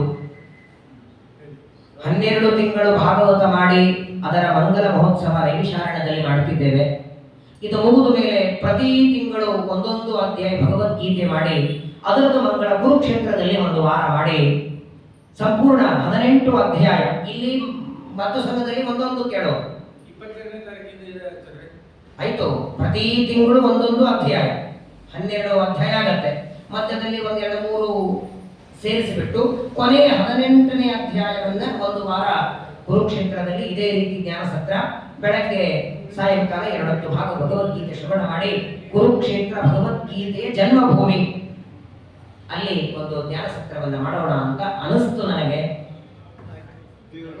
ಸಂಕಲ್ಪ ನಮ್ದು, ಪೂರ್ಣ ಮಾಡೋದು ನಮ್ಮ ಸಂಕಲ್ಪ ಅವನಿಗೆ ಹಿಡಿಸಿದರೆ ನಿನ್ನ ಚಿತ್ತಕ್ಕೆ ಬಂದದ್ದು ನನ್ನ ಚಿತ್ತಕ್ಕೆ ಬರಲಿ. ಯಾಕಂದ್ರೆ ಮೊನ್ನೆ ಏನೋ ಮಾತಾಡುವಾಗ ನಮ್ಮ ಮನೆಯವರು ನಾವು ಮಾತಾಡುವಾಗ ಅವರು ನನ್ನ ಹೆಂಡತಿನೇ ಹೇಳಿದ್ರು, ಆಯ್ತಲ್ಲ ಭಾಗವತ ಆಯ್ತು, ಯಾಕೆ ಹಾಗೆ ಮಾಡಬಾರದು, ಸುಮ್ಮನೆ ಕುರುಕ್ಷೇತ್ರಕ್ಕೆ ಹೋಗೋದು ಬೇಡ, ಹಿಂಗೆಲ್ಲ ಪ್ರವಚನ ಇಲ್ಲಿ ಮಾಡೋಣ, ಕೊನೆಗೆ ಒಂದು ಸ್ಕಂದವನ್ನು ಇಟ್ಕೊಂಡು ಭಾಗವತ ಮಂಗಳ ಮಾಡಿದ ಹಾಗೆ ಅಲ್ಲಿ ಕುರುಕ್ಷೇತ್ರದಲ್ಲಿ ರಮ್ಯವಾದ ಜಾಗ, ಅದು ಕೂಡ ಕೃಷ್ಣ ಪರಮಾತ್ಮ ಓಡಾಡಿದ ಜಾಗ, ಅದು ಪಾಂಡವರೆಲ್ಲ ಓಡಾಡಿದಂತಹ ಪವಿತ್ರವಾದ ಧೂಳಿ. ಹಾಗಾಗಿ ನೋಡಿ, ಪಾಠ ಪ್ರವಚನಕ್ಕೆ ಸಮಾನವಾದ ತಪಸ್ಸು ಇನ್ನೊಂದಿಲ್ಲ ಇಲ್ಲ ಇಲ್ಲ. ಸ್ವಾಧ್ಯಾಯ ಪ್ರವಚನ ಏವ ಇತಿ ನಾಕೋ ಮೌಲ್ಯ. ಸ್ತ್ರೀಯರಂತಹ ಕೃಷ್ಣನಿಗೆ ನೀನು ಅನುಗ್ರಹ ಮಾಡಿಕೊಡೋದಾದರೆ ತವ ಕಥಾಮೃತಂ ತಪ್ತ ಜೀವನಂ ಕವಿಭಿರೀಡಿತಂ ಕಲ್ಮಷಾಪಹಂ ಶ್ರವಣ ಮಂಗಲಂ ಶ್ರೀಮದಾತತಂ ಭುವಿ ಗಣಂತಿ ತೇ ಭೂರಿದಾ ಜನಃ. ಪ್ರಪಂಚದೊಳಗೆ ಊಟದಿಂದ ಆನಂದ ಕೆಲವರಿಗೆ, ನೋಟದಿಂದ ಆನಂದ ಕೆಲವರಿಗೆ, ಹೊಸ ಬಟ್ಟೆಯಿಂದ ಆನಂದ ಕೆಲವರಿಗೆ, ಆದರೆ ನಿನ್ನ ಕಥಾಮೃತದ ಶ್ರವಣದಿಂದ ಆನಂದ ಪಡ್ತಾರಲ್ಲ ಅವರು ನಿಜವಾದ ನಿನ್ನ ಭಕ್ತರು ಅಂತಾರೆ. ಇನ್ನೂ ಕೇಳಬೇಕು, ಇನ್ನೂ ಕೇಳಬೇಕು, ಇನ್ನೂ ಕೇಳಬೇಕು, ಒಂದು ದಿನ ಬೇಸರ ಪಡೋದಿಲ್ಲ, ಬೇಜಾರಾಗೋದಿಲ್ಲ. ಅಂತಹ ದಿವ್ಯವಾದ ಬಿಸಿಲಿನಿಂದ ಬೆಂದಂತಹ ವ್ಯಕ್ತಿಗೆ, ಬಿಸಿಲಿನ ತಾಪ ಆದವರಿಗೆ ಮಜ್ಜಿಗೆ ಕೊಟ್ಟರೆ, ತಣ್ಣಗಿನ ನೀರು ಕೊಟ್ಟರೆ ಸಮಾಧಾನ ಆಗತ್ತೆ. ಆದ್ರೆ ಇನ್ನೊಂದು ತಾಪ ಇದೆ, ಸಂಸಾರದ ತಾಪ, ಅದರಿಂದ ಬೆಂದವರಿಗೆ ಬರೀ ನೀರು ಮಜ್ಜಿಗೆಯಿಂದ ಇಲ್ಲ, ಸಂಸಾರದ ತಾಪದಿಂದ ಬೆಂದವರಿಗೆ ಆ ತಾಪ ಪರಿಹಾರ ಮಾಡುವ ಮಜ್ಜಿಗೆ ಅಥವಾ ಅಮೃತ ಅಂದ್ರೆ ನಿನ್ನ ಕಥಾಮೃತ. ನೋಡಬೇಕಾದ್ರೆ ಇಡೀ ವರ್ಲ್ಡ್ ಟೂರ್ ಮಾಡ್ಕೊಂಡ್ ಬನ್ನಿ, ನಿಂದೇ ಕಥೆಯನ್ನ ಯಾರ ಹತ್ರ ಆದ್ರೆ ಹೇಳಿ ಕೇಳ್ತಾರ ಶ್ರದ್ಧೆಯಿಂದ, ಅಥವಾ ನೀನ್ ಯಾರಾದ್ರೂ ಕೇಳ್ತೀರಾ? ಇನ್ನೂ ಅವರು ಶುರು ಮಾಡ್ತಾರೋ ಇಲ್ಲೋ ನಮ್ಗೆಲ್ಲ ಗೊತ್ತಿದೆ, ಸಾಕು ಮಾಡಿ ಅಂತ. ಆದರದಿಂದ, ಶ್ರದ್ಧೆಯಿಂದ, ಮನಸ್ಸು ಕೊಟ್ಟು ಅತ್ಯಂತ ಭಕ್ತಿಯಿಂದ ಕೇಳೋದು ದೇವರ ಕಥೆ. ಪ್ರತಿನಿತ್ಯ ಕೇಳಿದ್ರು ಬೇಜಾರ ಇಲ್ಲ, ಬೇಸರ ಇಲ್ಲ, ಸಾಕು ಕೇಳಿದ್ದೇನೆ. ದೇವರ ಕಥೆ ಎಷ್ಟೋ ಬಾರಿ ಭಾಗವತ ಕೇಳಿದ್ದೇನೆ ಅಂತ ಅನಿಸೋದಿಲ್ಲ. ತದೇವ ಪುಣ್ಯಂ ರುಚಿರಂ ನವಂ ನವಂ, ಬಗೆ ಬಗೆಯ ನೂತನವ ಕಾಣುತ್ತ ಮಿಗೆ ಹರುಷದಿ ಪೋಳಿ ಕುವ ತ್ರಿಗುಣಮಾನಿ ಮಹಾನಕುಮಿ. ಏನು ಆನಂದ ಪಡ್ತಾಳೆ ಲಕ್ಷ್ಮೀದೇವಿ. ಅಂತಹ ನಿನ್ನ ದಿವ್ಯವಾದ ಮಹಿಮೆಯನ್ನ ಹೇಳುವ ಭಾಗವತ, ಮಹಾಭಾರತ, ರಾಮಾಯಣಾದಿ ಗ್ರಂಥಗಳ ಶ್ರವಣ ಮಾಡೋ ಭಾಗ್ಯ ಕೊಡು. ಆಯುಷ್ಯ ಇರೋವರೆಗೂ ಪ್ರವಚನದ ಸೌಭಾಗ್ಯವನ್ನು ಕೊಡು ಸ್ವಾಮಿ. ನಿನ್ನ ಕಥಾಮೃತ ಶ್ರವಣ ಮಾಡೋ ಭಾಗ್ಯ ಬಿಟ್ಟು ಇನ್ನೊಂದು ನಿನ್ನ ಹತ್ರ ನಾವು ಯಾಚನೆ ಮಾಡೋದಿಲ್ಲ. ಬಹಳ ಸುಂದರವಾಗಿ ಗೋಪಿಕಾಸ್ತ್ರೀಯ ಪ್ರಾರ್ಥನೆ ಮಾಡ್ತಾರೆ. ಇನ್ನು ಗೋಪಿಗೀತ ಒಂದು 5 ಪದ್ಯ ಉಳಿದಿದೆ.